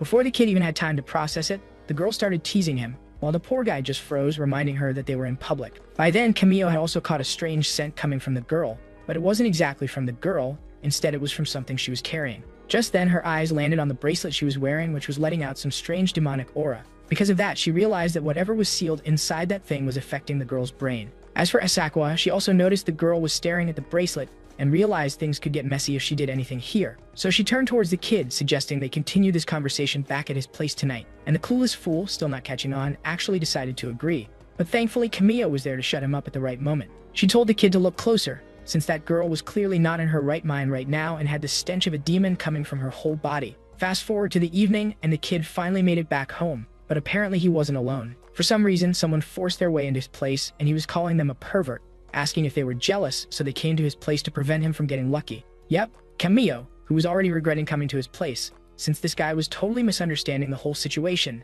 and was thinking she just wanted to hide under his bed while he bumps uglies with Asakawa. So in order to convince him to let her hide in his room, she had to make up a lie that he was being targeted by gangsters, and she was only worried because he refused to accept that the girl was possessed. But despite that, she was still determined on stopping whatever creature was living inside that bracelet and controlling the girl's thoughts.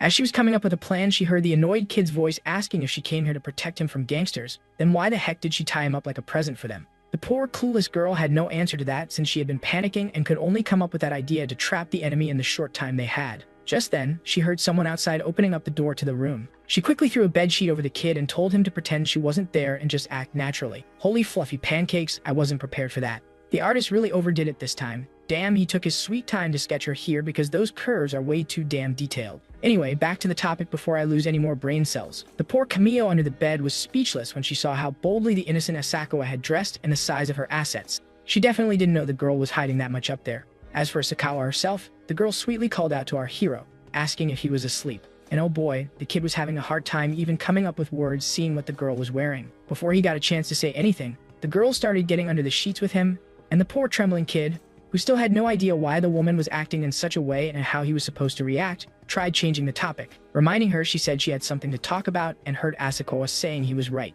There was something important she wanted to tell him. The girl came out clean with the kid, telling him that lately she had been having some strange emotions flooding in her brain, especially when she sees him with other females instead of her. And this strange new feeling in her chest, according to the girl, was hitting her so hard that it actually felt good in a way she couldn't even describe. His already overloaded brain didn't even get the chance to process what she was trying to say before the hormonal mess of a girl yanked him into a hug and buried his face between her doom pillows. She told the kid that she was the first one to claim him, and now she doesn't care. Even if she had to go to extreme lengths, she wouldn't hesitate as long as it means keeping him close, and made one thing clear: he belonged to her now. No one else had the right to get near him, and defying her wasn't even an option for him anymore. The poor guy was actually trembling seeing her expression and how she said those words, but the girl wasn't done. She pinned him to the bed and demanded he devote himself to her completely. As for the one who was here to save him, she was actually getting all excited by everything that was going on and how Asakawa confessed her feelings to the kid. But getting a hold of her emotions, she activated a talisman, and the ropes around the kid's body started uncoiling all on their own. It all happened so fast that Asakawa didn't even have time to react before the rope tied itself around her ankle. But while all that was going on, guess what the fool underneath her was worried about? Whether she washed her hands before coming to meet him or not. Anyway, just then the rope suddenly pulled her leg into the air and the girl was left completely vulnerable to any attacks, which made no sense since the rest of her body was still free. But whatever the logic, Camilla was happy that the first part of her plan went smoothly, and now it was time to move to the second phase. But no way Asakawa was going down without a fight, and with one powerful thrust she broke through her spell and managed to free herself from the bindings. And the first thing she did after freeing herself was dropping right on top of our unfortunate protagonist, who immediately started squirming, because he was getting smothered under those massive cushions of hers. But no matter how much he struggled to get free, the girl wasn't moving an inch. And to make things worse for him, the second crazy started climbing on top of the bed, But lucky for him, she completely ignored his stupid ass and made one thing clear to Asakawa. Whatever she thought was going on between her and that fool, she was wrong. All she cared about was this thing around her wrist. Just as the girl got distracted by that, Kamio quickly chanted some incantations on the bracelet, and a small explosion of some kind of energy burst out of the bracelet. And just as quickly, the whole room fell silent. As for Asakawa, she regained her senses and froze for a second after the effects of the spell started wearing off her body. But that did take a toll on her, and she started falling because of exhaustion, but our hero managed to catch her. Getting her thoughts together, she apologized to the kid, saying she didn't know what she was doing and asked if she said anything weird to him. And the fool, thinking she was just pretending to act innocent, just told the girl it wasn't a problem, but she needed to keep her distance from him from now on. But the thing was, the problems were just getting started. That last stunt Kamio pulled on the bracelet to expel the demonic energy from Asakawa actually ended up freeing the fox girl that was trapped inside that thing, and boy, that girl was not happy that she got tricked and shoved inside something like that. Seeing her appearing into his room out of nowhere, the kid started freaking out for some reason, while Kamio was using that fat head of hers and realized that this thing in front of her looks just like that fox spirit their bureau had been hunting. And after a few seconds of brainstorming, she realized she might have messed up by freeing something like that back into their world. Next chapter, and the girl was sitting next to a massive gaping hole in the wall, contacting Shiratori, telling her she might have messed up pretty bad this time around. Terrified, the man asked what she did, and the girl told him the whole story, how she accidentally unleashed a curvy fox spirit into their world, who took a civilian girl hostage and blew her way out of a concrete wall, and right now was somewhere out there in the city. Not just that, but after the spirit was set free, all the males in the proximity started acting strangely, like they were in some kind of trance, and were currently making their way towards the area where their group leader was investigating, and she was sure that was exactly where that fox spirit fled to with the girl. Hearing her report, the man assured her not to worry since he was contacting their group leader and notifying her of the situation. But he was also curious about our boy, who she was supposed to keep a close watch on, and where he was when all that happened. Turns out, during all that chaos, she had completely forgotten about him, and turning to the bed, she saw that the kid was nowhere to be seen. Hearing that the guy had vanished, Shiratori told her to forget about him for now and prioritize saving that girl from the spirit.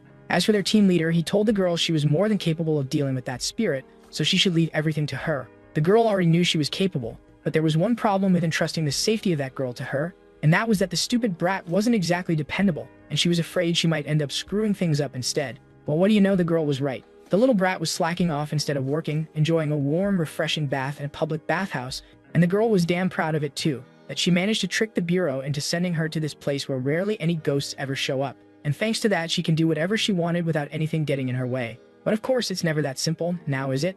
And just as she said those words, something started appearing from the water drain in the sauna. Lucky for her, she managed to spot it just in time, but the stupid girl still had no clue what was up with all these bubbles, since clearly she remembered not eating any baked sweet potatoes today. Well, to put it bluntly, she thought she might have accidentally farted. But just as she was coming up with those dumb explanations, she suddenly felt something off with the air around her. Turns out it was the ghost aura, which was somehow rapidly spreading all around her. Before she had the chance to reach for her gear, an invisible force suddenly pulled her into the air, and she got slammed hard face first on the ground. Turning to the location, she saw a foot of a person aimed right at her face and heard a female's voice showing relief that she managed to escape from that place with her prize.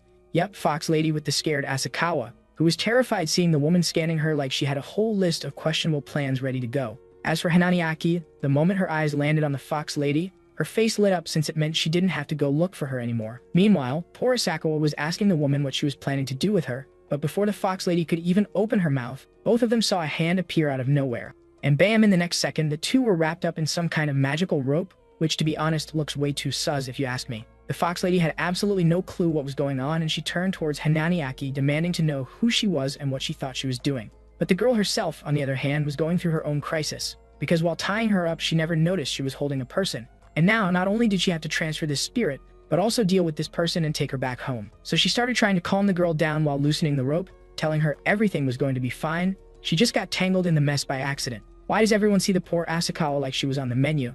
Even Hananiaki couldn't help giving her that hungry stare after freeing her. But they forgot one thing. She was prey for the Fox Lady, and she wasn't planning on giving her away without a fight. And after she had secured the girl in her tail, she stood back up, crouched, and leaped straight into the air to fly her out of the place. But no way Hananiaki was going to let that happen so easily, and she managed to grab one of Asakawa's legs at the last moment, and just like that, all three of them were suddenly flying through the air. But Hananiaki wasn't done, she had other plans, so she quickly climbed her way up and started using some kind of spell on the Fox Lady's chest, which was some kind of seal she was planning on embedding on her body. But the Fox Girl was faster than she expected. She quickly moved out of the way before her spell could take effect, and not giving her any time to react, used one of her own abilities and exhaled some kind of mist from her mouth. But of course this isn't a normal story, and that mist wasn't some knockout gas or a mind control / hypnotic fog, but a damned aphrodisiac which flipped the switch on both girls. And before they knew it, they were completely under the effect of her spell. Well, Asakawa was anyway, since she totally lost it. Hanani-Aki, meanwhile, realized exactly what the fox had done to them and tried to hold herself together,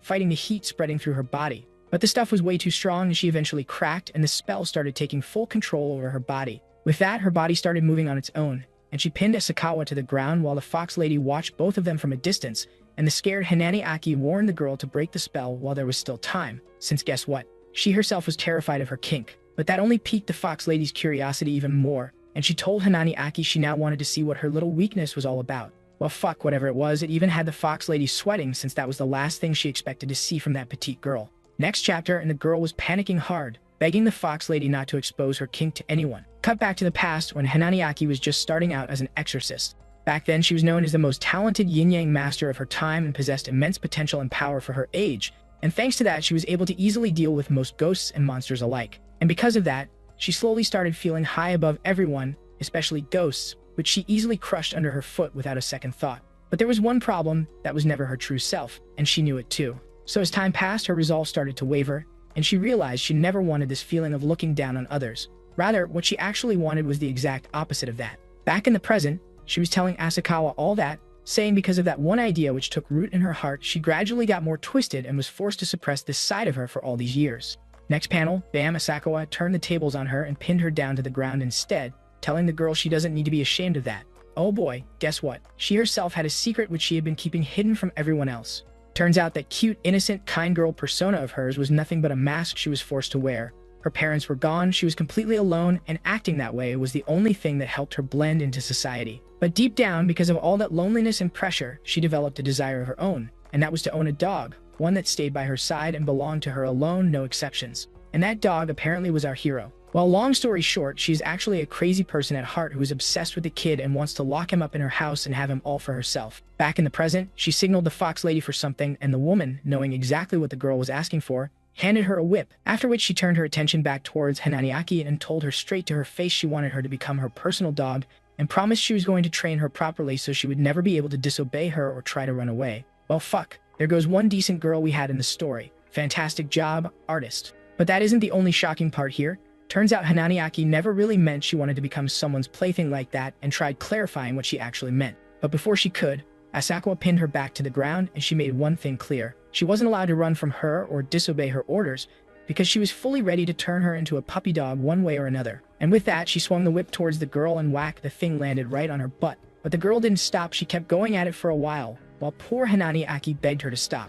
By the time she was done, the girl was straight up tearing up, saying this was never what she wanted. And now that she finally had a moment to explain herself, she turned toward the fox lady and boy, oh boy, the truth was wild. This girl never wanted to be bullied by a human. Nope, she's into furries and she always wanted to be dominated by a strong furry monster like the fox girl. Yep, the girl froze, realizing she might have messed up unlocking this crazy girl's kink after all. So she tried pushing her away, using her foot of all things, telling her to stay away from her. But that only made things worse, and the crazy girl pinned her to the ground, telling her there was no use trying to escape, since it was her spell that lured out her deepest, darkest desires, and now she was going to take responsibility for it. And she demanded that she use her tail to whip her body in hard, telling her not to hold back. As for the fox girl, after hearing all that nonsense, she was having trouble figuring out who was the real perverted monster here, her or this psychopathic little brat. In the middle of all that chaos, someone smashed their way into the place, startling both women. But it was already too late to move, and the lunatic rammed the thing straight into them, burying them under the rubble. Turns out it was our hero, making his grand entrance on top of a jeep,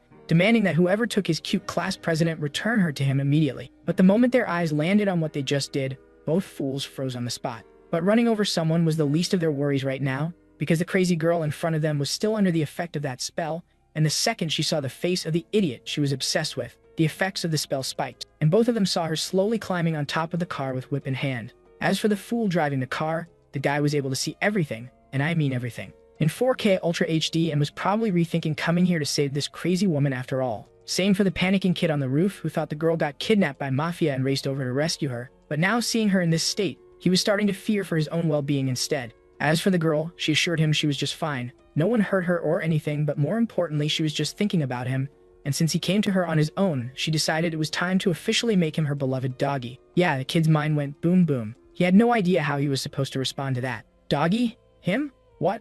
Although the offer was enticing, he pulled himself together and started acting all innocent while staring at her beautiful, unavoidable assets, asking the girl what she meant by that. But instead of answering, the girl body slammed the kid to the ground and, using her melons, pinned him down and, without beating around the bush, told the kid straight to his face she wanted to train him into a dog whose whole world revolves only around her and no one else, and playfully asked if he accepted her offer. After hearing everything the girl had to say, the kid just froze for a second and wondered if this was some kind of a prank or something. But then his mind started racing. What if this wasn't a joke? What if the girl really meant every word she just said? And if that was the case, then what kind of a sick confession was this? That she wanted him to be her dog. And the most frightening part was that he wasn't entirely against that idea either. Becoming a dog for someone as cute as his class president wasn't the worst deal in the world. Unable to take it anymore, the kid decided to take matters into his own hands and started undressing right there. And seeing him do that, Asakawa's eyes lit up. She figured maybe he wanted to take the lead in their relationship instead. But to her surprise, he wrapped his jacket around her body instead, telling the girl she was probably going through some kind of shock because of everything that happened and her head wasn't working right. He also assured her that once they got out of this place, he was taking her straight to the best mental hospital he could find to get her head checked out, and maybe he'd get himself checked too, because his brain was on the verge of giving up after all the crap he'd been dealing with these past few days. No way Asakawa was taking a no for an answer after coming so far, so for whatever reason she pounced at the kid for trying to turn her down and made it clear he didn't get a say in this matter, especially since she knows he wants the same thing. She suggested he just give in to his desire and let her control him however she wants. It was all too much for him to handle. He wanted to say no, but on the other hand, he was a little masochistic himself, so he had no idea what to even say to the girl. While all that chaos was going through his head, he suddenly heard another voice in the room coming from the rubble underneath them. Next panel, bam! Out came the fox lady, who had finally had enough of this nonsense and decided to put an end to this mess. Furious, she started climbing onto the car, saying the only reason she used the lust spell on them was to see how messed up their minds were, not so they could use it to deal with their relationship problems. With that, she picked up Asakawa like a toddler and lifted her into the air, and looking outside the place, she saw that the moon was almost at its peak, meaning the portal to the underworld was about to open soon. Turns out she was planning to take Asakawa with her when that happened and wasn't planning on missing the window when it opened, since it was her only chance to get back to her world, and if she failed, she'd be stuck here forever. With that, she took to the sky once more, but she wasn't planning on leaving without giving everyone who made her life miserable a parting gift. So she plucked one of her hairs from her tail and threw the thing to the ground, and the thing landed right into the eye socket of a conveniently placed skeleton in the distance. Turns out it wasn't just one skeleton, but a whole army of them that were slowly crawling their way out of the ground. As for the kid, seeing them fly away like that, he just sat there wondering what was even going on here. Girls going crazy and saying stupid things, flying furries kidnapping his class president. He just couldn't decide what to think anymore, so he turned to the kid next to him and asked if he had any idea what this place was supposed to be. He completely misunderstood the question and started rambling non-stop about how he already told him this was the most luxurious toilet center in the East. Without giving the kid a single second to respond, he went on about all the different kinds of toilets in the place. The first was the Roman Japanese, which just looks like a cuter version of any normal toilet seat. Then came another stupid idea of his, school toilet in the setting of inside of a train. I mean, who could even do their business in a place like that? But he wasn't done. Apparently, this place was going to have 3 whole floors. The first for males, the second for females, and the third for weirdos who want to stare at someone else while doing their business. What kind of messed up idea even is this? At least he himself knew this was a messed up idea, so he told the kid he doesn't want to talk about it. My head is hurting so badly just reading this part of the story. What is wrong with the author that he came up with this level of stupidity? Meanwhile, the kid was actually calling him a genius for creating such a brilliant concept. Yeah, that's me right now, but imagine me twice as shocked as that. As they were busy with that stupidity, they failed to realize a projectile that was flying straight towards them, and the thing slammed right into the back of their car. Startled, the kid turned around and saw a literal skeleton standing there behind him, and guess what? This damn bastard still thought this was some kind of a getup this particular mafia gang uses. Even the kid beside him shouted at him for mistaking skeletons as gangsters, but turns out he had a perfectly reasonable explanation for that. These people were using some kind of hallucinogen on them which was messing with their head and making them see all this stupid stuff, and the stupid fool actually bought it and asked if what they saw earlier, a furry flying away with their class president, was also a hallucination. Well, to that he had no answer. Just then they saw one of the skeletons airborne Assassin's Creed style, and it was coming straight at them, and in the very next second our hero sprang into action and smashed the thing with the palm of his hand, shattering it into pieces. Right after that he spotted another one climbing onto the car from the back, so he quickly turned around to deal with that one too. But no matter how many he took out, there was no end to them, and they kept on coming. By then, even the cheap Natsuki Subaru was starting to get worried, yelling at the kid to do something since their numbers just keep on increasing. For some reason, our hero on the other hand though wasn't worried since he still had his secret move up his sleeve. And seriously, what the actual hell are those? Man boobs. Not sure what he was planning, but he was calling it his forbidden fighting technique. Seeing him rubbing his chest, the kid asked what was he doing. Well, guess what? He was planning on using physics to fight off these enemies and was heating up his hands using friction. Not sure what the logic behind that was, but he straight up screamed Kamehameha and threw a powerful energy blast straight towards the enemies. The attack was insanely powerful, and it blew away most of the skeletons with just one hit, but there was just one small problem. He was still too scrawny, and the backlash from that blast was too much for him to handle, and he went flying through the air and like a boomerang came right back down and smashed directly onto the car, crushing poor Hanani Aki in the process, who I completely forgot was still there. As for the skeletons, yeah, they started regenerating again. Just then he heard another strange voice coming from the back, and before he could process what it was, he saw the car being tossed into the air like a toy by a massive tentacle, after which the thing slammed back to the ground, almost crushing our hero in the process. And guess what? This is no enemy monster. This thing belongs to Hanani Aki, who was telling the kid killing these things was just a waste of time since they were in their territory, so they will heal infinitely, no matter how many times they kill them. With that, a loud explosion engulfed the whole place, disintegrating all the skeletons in the process, and out came Hanani Aki along with her tentacle friends. But the stupid kid completely ignored her and asked about the tentacles, and if he was so high on whatever he had inhaled earlier that he was starting to hallucinate these things now. The girl didn't appreciate being ignored like that, so she decided to introduce herself properly to the kid and told him she was the master of the House of Hanani, one of the top-ranked exorcists in the city, and her name was Hanani Aki. With introduction out of the way, she told our hero to just step aside, since she couldn't let a rogue spirit energy wielder, such as himself, exorcise this ghost on his own, so she was going to handle things from here on herself. Cut to Asakawa, who had finally snapped out of the spell and was terrified because of the sight in front of her. Not sure what this place was, but it was packed to the brim with high school girls, and judging by the looks of it, the whole room probably smelled like a fish market. As she was trying to process everything she was seeing, she suddenly heard a female's voice saying she was finally up. Next thing Asakawa knew, she was before a towering creature pressed between her equally massive bosoms, who was calling her the most precious merchandise in the room because of course that smoking body of hers, which was just too irresistible. But the girl was more terrified about the fact that the fox lady had become so humongous and asked what was up with that, and the woman just chuckled to that question, after which she explained that what she saw earlier was nothing more than just a tiny clone of hers, one of many which she sends out in the city to collect cute girls. And that was exactly the reason she ran away from that place with her instead of confronting those exorcists herself, since her clone wasn't strong enough to take them on. Terrified, the girl asked what she was planning to do with her and the rest of the girls. To that, the fox lady decided to indulge her, since she had time to kill anyway. She started by explaining that she was nothing more than a dealer working for a client who had sent her to this world for a very special mission. Turns out that in that other dimension, there's a demon called Shuten Duji-sama, another giant like her, who has a weird kink of some sort which involves cute school girls, so he likes collecting girls from the modern realm. Because compared to the women of that world, the ones here are much more cuter, but since his power is too great and he can't travel to this world himself, he sends people like her to this place to gather up these girls to be offered to him. Yeah, all that was terrifying indeed. Being shipped to another world for all eternity as a toy for some sick demon bastard to be used however he wants wasn't exactly a dream scenario. So out of desperation, the girl warned the fox lady to let her and the other girls go. Otherwise, the yin-yang masters would find her and seal her away for everything she was doing. But instead of scaring the girl, that only made her angrier, since that reminded her of what those people did to her clone, especially our hero and Hanani Aki. And now, since she still had time before the gate opens and she was in her true body, she was planning on making them pay for all the humiliation she had to suffer at their hands. Cut back to the outside, and our hero was scolding Hanani Aki, thinking of her as a child, telling her she shouldn't be out here in this place at a time like this since it was dangerous, and told her to stay back while he takes care of the remaining enemies. But the girl slapped him on his back with her fan for trying to act tough in front of her, telling him he would end up like those skeletons if he didn't drop this tough guy act soon. The kid, however, was getting really annoyed at being harassed like that by a little girl and told her to stop whatever she was doing. To that, the girl actually complied and decided it was time to show him what she was truly capable of. She began summoning her most powerful familiar to deal with the enemies, and her most powerful familiar turned out to be an adorably tiny, squishy-looking octopus. And the first thing the octopus did after being summoned was immediately slide one of its tentacles across the floor, snag her ankle, and yank her straight onto her butt. Before she knew it, she was all tied up, and she had no idea what was going on since this was the first time she saw this thing acting in such a way with her. And to make it worse, the creature flipped her over and prepared to unleash its ancient traditional octopus technique right on her body. Yeah, it was a cultural moment, all right. Very cultural. Just not the kind she wanted right now. And our poor hero, who was forced to watch all of that unfold right in front of him, could only yell at the girl to stop whatever she was doing, because he definitely wasn't into whatever octopus technique nonsense was happening over there. And the girl, completely at the creature's mercy, answered it wasn't like what it looks like. Even she didn't know what had gotten into this creature since it was supposed to be her spirit summon, so it definitely shouldn't be attacking its own owner. But by then, her whole body had given up and she started to lose control of the situation altogether.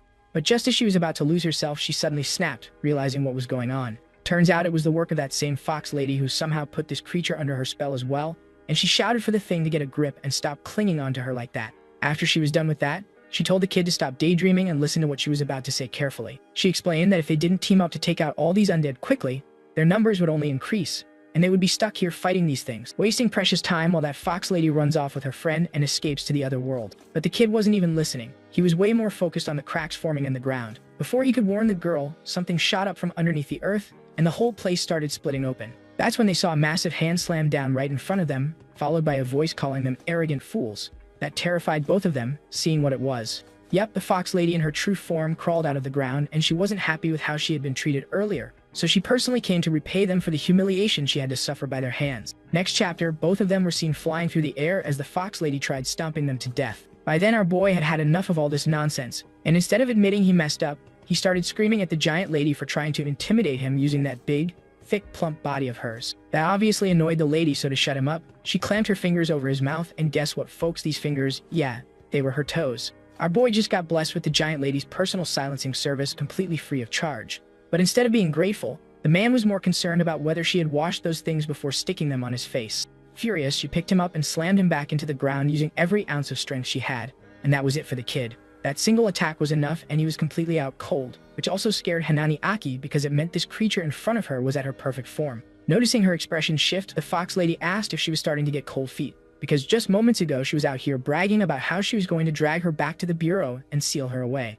Hanani Aki didn't respond to that and kept staring at the woman in silence, which made her even bolder. So she scooped her up, and thinking the girl was terrified stiff, she started laying into her, mocking her because she was supposed to be one of the elites from the bureau. But right now, she looked like a terrified little kitten. Hanani Aki finally spoke up, and yes, she agreed that the woman was right. She was indeed scared after seeing this form of hers, and no, it wasn't for the reason you may think, because the moment she saw that massive body of hers, something in her brain flipped. Yeah, the freaky switch.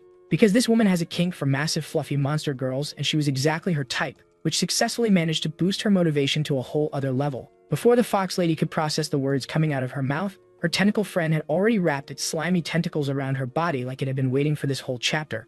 And with that, it was checkmate, because she easily managed to restrain the poor lady using those massive appendages and was now forcing her to the ground. On top of that, the face the woman was making was just too irresistible for the freaky girl, so she got ready to dive in and enjoy her reward. Knowing she was completely outmatched by this unhinged woman, the fox lady tried to bargain, promising she would release all the girls and go back to her own world if she just called off the tentacles. But by then, it was already too late. No way in hell Hanani Aki was letting an opportunity like this slip through her fingers, so she planted herself right on the woman's chest while her octopus pushed her down to keep her from moving.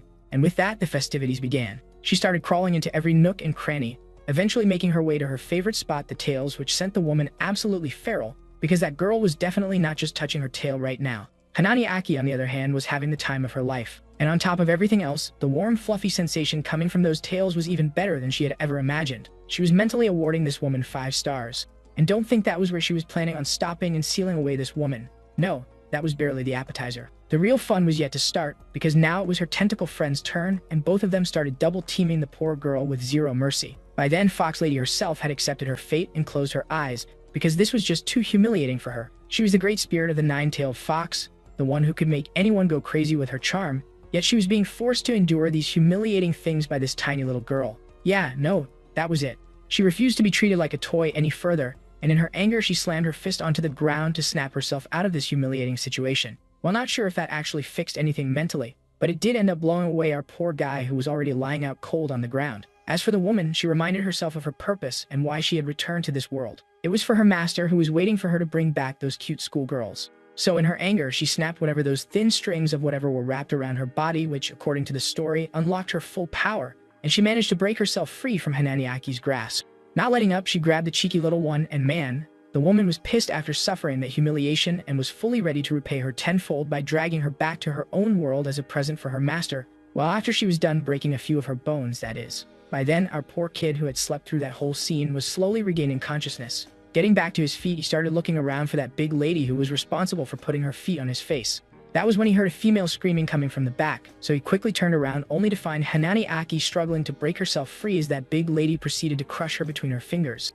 But instead of helping the girl, the fool dropped to his butt while trying to piece together what he was seeing. As for the giant lady, she got ready to get rid of Hanani Aki once and for all, and the way she was planning on sealing her was, well, I don't even know how I'm supposed to describe this, but let's just say this is a way spirits like her absorb strength from their enemies to grow stronger. And just like that, poof, it was done. The giant lady successfully managed to swallow our Hananiaki, and according to her, she tasted delicious.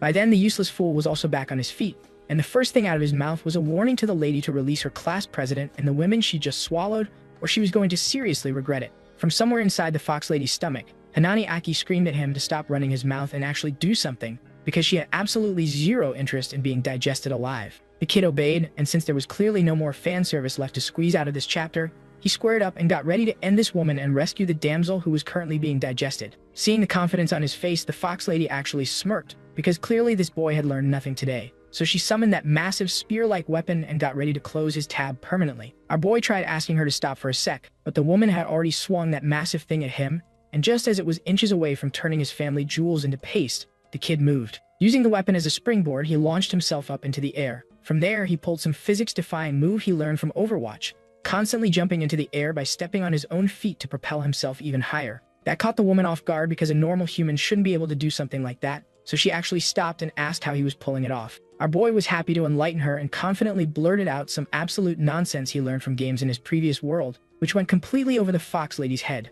But by then he was so high that the guy literally reached an airplane that was casually flying toward its destination. Even the passengers who paid thousands to book a flight on that thing were left speechless, seeing a human casually flying through the air using nothing but his own 2 feet and pure disregard for the laws of physics. As soon as he was ready, he turned around, planted his feet on the plane, and using all his power, he propelled himself toward the ground. And thanks to the power of gravity doing what gravity does, the dude literally turned into a human meteor. The fox lady, realizing this was very bad, started absorbing power from the girls she was keeping captive to try and stop the fool before he vaporized her into atoms.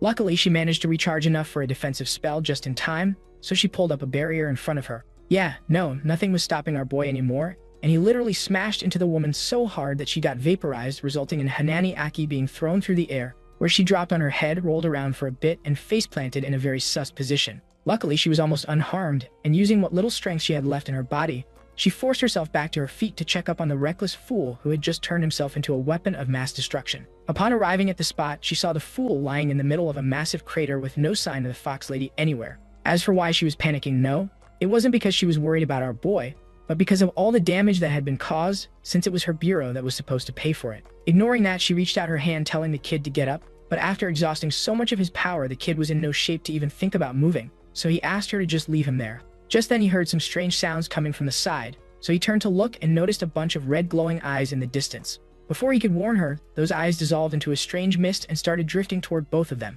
As the thing got close, Hanani Aki also sensed its presence, so she got on her guard, demanding whoever it was to show themselves. That was when our hero saw a hand reaching for his throat, and boom, the woman crashed onto his already aching body and pinned him to the ground. Turning around, both of them saw that it was the fox lady, which shouldn't be possible because there literally was no signal of any spirit around this area moments ago. Hanani Aki did a quick scan and realized the one before them wasn't the fox lady at all, but someone else who had somehow managed to take over her lifeless body. Whoever it was, they seemed genuinely impressed by the words coming out of her mouth, so they shifted their attention toward her instead and clamped their hand onto her face. Well, it turns out the one using the body of the fox lady right now is none other than the freaky spirit who sent her here to collect cute girls for him, and he was really interested in knowing a little more about our Hanani Aki. The reason he seemed so interested in her was that, before this day, no one had been able to see through his disguise so fast and figure out who he really was. But he decided to leave their conversation for the future, because right now he had more important business to tend to. So he did something to the girl's forehead and it caused her to be turned into a jet, as she got launched into the air and went flying far from the place. Terrified, our hero asked who he was and if he was working with the fox lady who abducted Asakawa. The guy plopped back on his face and answered yes, although he made it clear he wasn't working for anyone. Rather, she was simply one of his many suppliers, so he wasn't losing sleep over the fact that he deleted her. Instead, he was thankful, because that small sacrifice helped him catch our boy in this perfectly weakened state. As it happens, the guy had been observing our hero for quite some time because he was interested in the powers his body possessed, and now after seeing what that puny body really was capable of, he was fully ready to claim it as his own vessel. But that was for the future, because there were still a lot of preparations he needed to take care of before he could bring his original self into this world, and when that happens, our boy's body would serve as the perfect container to house all that power. Hearing him say stuff like he was going to enter his body, the kid immediately got the wrong idea and made it very clear that he was not into that gay shit. So this man needed to back all the way up, turn around, and take that energy somewhere else. Right in the middle of all of that, another hand shot out from nowhere, and this one was reaching for the fox lady instead of our boy. And what do you know, it was our Tanaka Ishin, who clearly had been on some really good diet. I mean, just look at how much she had grown after that glow up. Obviously, our boy was surprised seeing her of all people showing up at a time like this, so he asked what the hell she was doing here. As for the creepy spirit guy, instead of being worried, this man was actually clapping, genuinely impressed that she managed to sneak up on him. That lasted about 2 seconds because he grabbed the girl by her face, made a comment about how he never expected a regular human to be able to control someone as powerful as her, and slammed her onto the ground in anger because that woman was clearly looking down on him and his ego was not having it. He reminded her exactly who she was dealing with and made it known that even in this weak vessel, he was more than enough to handle the likes of her, so she better watch her mouth. Just then, another beam of light appeared in the area and a person was seen dropping in front of them. Looking up, they saw it was the muscle mommy who got a call that our boy was in trouble, so she came looking for him. Yeah, the freaky guy took one look at her and immediately knew he was in deep shit, because the woman standing before him was on a whole different league compared to these weaklings. And since it was clear he wasn't getting what he came for today, he got up and prepared to leave, but not before leaving them a parting gift. Just like that, he leaped back into a portal while simultaneously throwing some kind of energy waves straight at our boy. Before any of them could do a damn thing to stop it, the thing sank straight into our boy's body. Turns out this was some kind of curse this creep was leaving behind to mark our hero as his own, with the promise that he'd be back to collect him when the time was right. Muscle Mommy quickly ran to check up on our boy, but by then the freaky guy was done doing his thing, and our boy was seeing stars. But it was far worse than just a little dizziness, and Tanaka knew, so she shouted for the girl to check if that kid was still breathing. Sure enough, when the girl checked his body for a pulse, she found absolutely none, and all of them froze because the kid was actually gone. The story cuts elsewhere, and we are shown a woman with a thick dumpster cosplaying as a slutty nun while standing before a shrine of some sort, where she was being briefed on something by the same demon who took out our boy. Turns out the guy wasn't pleased with them because they weren't doing their job properly, so he gave them one final chance to prove their worth. Turning to her lackeys, who are just there to stare at her from the back, she asked if any of them had anything to say for themselves. One of the men raised his hand and asked what exactly they were being criticized for. After all, they were cultists, so why did performance reviews even matter? The woman wasn't pleased with that excuse, so she started beating the poor guy senseless with whatever that was while yelling that he had no problem chasing KPIs like a corporate lapdog at his old job. But now that he was serving the Supreme Sovereign, suddenly he had standards. Frustrated, she dropped on her butt because, truth be told, she herself had no idea how they were supposed to meet that quota. And there were several reasons for that. The first one being the little princess of the Kamishiro family who was recently stationed in the city. Then there was our muscle mommy, who for some reason was back in the field and far more active than before. And thirdly, the Bureau, who was sending more and more of their powerful members to deal with the spirits, and they even managed to beat that fox spirit which they summoned. And finally, there was that rumored master who somehow managed to make the slit-mouthed woman submit to him. The guy who just got his ass handed to him asked the girl what their master ordered them to do this time. As it happens, this time their lord had entrusted them with a very important task, to prepare a ritual that would allow him to enter this world, for the time of his descent was finally at hand. Yeah, no, the problem was how they were supposed to do that.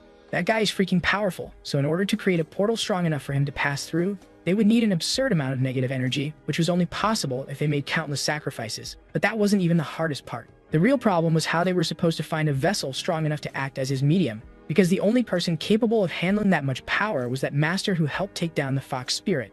That alone was frustrating because just getting close to that guy was going to be a nightmare, since he had a literal army of powerhouses protecting him. Seeing her panicking, her lackey suggested something. Turns out he knew of a place where 2 wicked spirits reside, and he was confident that if they somehow managed to get that kid to spend some time around them, the negative energy leaking from those spirits would slowly affect him, making him weak. Enough for them to easily capture him? Yeah, the woman was immediately on board with that idea and told them to start the necessary preparations. But before they could do that, there was one teeny tiny problem. According to the information they had, the guy they were trying to capture was already gone, so how were they supposed to proceed with the plan? The women assured him not to worry about that part because their master had already set things in motion. Cut to our boy, who was seen opening his eyes somewhere else. Panicking, he sprang up to see where he was. That was when he felt something soft under his hand, so he looked around and noticed that, for some reason, he was inside some cramped box with flowers all around him. This isn't any ordinary box, this is literally his funeral.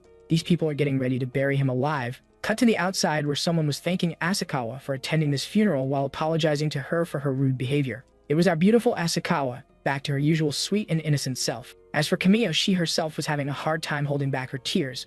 And in the middle of it all, our boy, who was listening to their sobs from inside that box and still wasn't sure what was happening here. Camille, placing her hand on our girl's shoulder, comforted her, saying he was a good kid. He saved their lives, so it was only right she came to see him off on his final journey, and thanked the girl and her friends for arranging this funeral for their classmate. Meanwhile, our boy's mind was racing, and the explanation he came to was that someone accidentally put him in this box when he was out cold instead of that classmate these girls were talking about. But he needed answers. He couldn't just walk out of this thing without knowing whose funeral he was supposed to attend, because that would be awkward, so he placed his ear next to the box to listen to what was going on out there. That scared poor Fujimoto shitless, who was carrying the box, and he ended up dropping the thing while screaming for Kamiyo that something in there was moving. The girl screamed for him to stop acting like a baby and grabbed the box before it flipped over. As all that chaos was unfolding in the background, Asakawa was lost in her own sobs because that kid had no family and the only friend he had was her, yet he still gave up his own life to save her. Our boy overheard those words and was glad because that finally gave him a clue that this person was supposed to be from their class. The problem was he still had no idea who that little shit with no parents or friends the girl was talking about actually was. That was when he heard Fujimoto's sob, and the kid blamed himself as well because it was he who offered him the job of exorcising his family's land from spirits. No, the kid still hadn't taken the hint and figured the kid was just giving away that job to everyone he came across. Camille also chimed in saying how this was her first funeral she was going to officiate, and man, what's up with that? What kind of funeral is this? The girl straight up jumped on the coffin, after which she placed her butt on the wooden box to say some final words to our boy, and asked him to take care of himself on the other side. That was when he finally heard the name of the one who was being buried. Oh boy, he wasn't happy hearing that name because it meant this funeral was meant for him and he was having none of that. So in his anger, he blew up the fucking box, launching poor Camille into the air, who was just trying to be a nice person. As for the rest of them, the whole place froze at the sight, unsure of what to make of what they were seeing. Our boy turned to his portrait and started calling them names for doing something so disgusting. Fujimoto tried calming him down, but before he even got the chance to explain what happened, our boy started screaming at the top of his lungs, because apparently these people were in such a hurry to get rid of him that they arranged this whole funeral in a single night. Turning back to the kid, he demanded that he explain himself. Trembling, Fujimoto told him the whole story. When everyone arrived at the site, they found his motionless body in the manager's arms, and he had no pulse either, so all of them assumed he was dead. Yeah, of course he had no pulse. He was so exhausted that he activated his power-saving mode using the turtle breathing technique to recover faster, which slows his breathing and heart rate to such a low level that most people can't even detect a pulse. Turning to his chest, he saw a tattoo etched there, so he asked who did this to him. Just then, a loud whacking sound rang through the place. Turning toward the source, he saw it was Asakawa, and the girl was absolutely livid seeing how he was cracking jokes after scaring all of them half to death. She leaped at the kid, wrapped her arms around him, and started crying her eyes out because she thought she had lost him for good. Through her sobs, she scolded the kid for doing something so reckless, reminding him of the promise that he made, that he was going to work hard to change his life and never think about ending his life ever again. As for our boy, he didn't know how he was supposed to respond, because if it were anyone else he would have slapped the person right back, but for some reason around this girl he was actually feeling happy about getting hit and he couldn't tell why. In both his lives, he never had a mother or anyone else to care for him, which, at the time, he thought was an advantage because he had no weaknesses. But right now, seeing all these people gathered around who were genuinely worried about him, he realized maybe he had been wrong all along, and maybe what he truly needed were friends. Taking the girl in his arms, he gently told her to stop crying, reminding her they were friends, so of course he came to rescue her. But all that aside, there was one important thing he hadn't forgotten, and that was the money from Fujimoto. So giving him a death glare, he asked the kid where the money was that he had promised to pay him. With that out of the way, the kids started crawling back into the coffin since they already paid for all this setup. Just like that, our boy's funeral came to a spectacular end with Fujimoto paying for all the expenses plus the reward he promised our boy, because of course he's the one with deep pockets. With this money in hand, our boy's next goal was to find himself his own house. Although that reward money was not enough to buy a decent place, our hero wasn't planning on giving up, and by some miracle he managed to find a place that was selling for cheap. And the reason he was doing this was because he was sick of paying rent, and owning his own house also came with many more perks like not worrying about rent, but most importantly, he won't need to worry about some random bimbo breaking into his place all the time because of homeowners' negligence. As for the house in question, it was labeled as haunted, which was the key selling point and the reason it was so cheap. But for our boy, that was no big deal. In fact, he was more hyped than ever because he was still convinced ghosts didn't exist, so he wasn't buying all that nonsense about the place being haunted. Cut to the day of moving in, and our boy was being taken to the place by the agent, who was warning our hero about the previous owners who either ended up running away from the place or went missing. And it was all because of a story that had been going around the neighborhood about two sisters who took their own lives in the house's bathtub for unknown reasons. He told our boy that they had already consulted many powerful exorcists, but no one was able to get rid of the spirits residing in this house. Annoyed by his constant rambling, our boy shoved the money pouch at the guy, telling him to shut his trap because he wasn't interested in all that ghost nonsense. After that, he started walking away, telling the man to send the paperwork to him when he was done. The first thing the guy did after he was alone was to whip out his phone and contact his boss to give him the good news.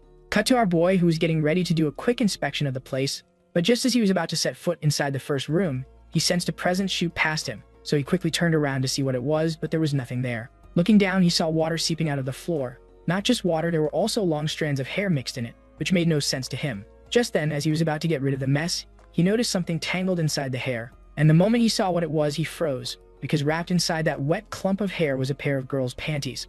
Next chapter, and he was following the source of the water to find where the leak was coming from. That was when his eyes landed on something, and he froze on the spot, since that was the last thing he expected to find in his home. It was a woman dripping all over his new couch, but not just any woman, a freaky woman tied with equally freakier stuff. And the first thing she did when she sensed a person near her was hiss like a cat and lunge at the individual, only for the fool sitting before her to casually tell her this house had been bought, so she needed to take her butt out of here right now. Furious at his audacity, the woman lunged once more to bite his face off, only for the chain wrapped around her neck to stop her from reaching the guy. As for the kid, he was getting really annoyed with her constantly hissing instead of answering his questions, and the conclusion he came to was that maybe the woman is deaf. So he changed his approach and started using what little sign language he knew to communicate with the female, telling her to scram before he calls the cops.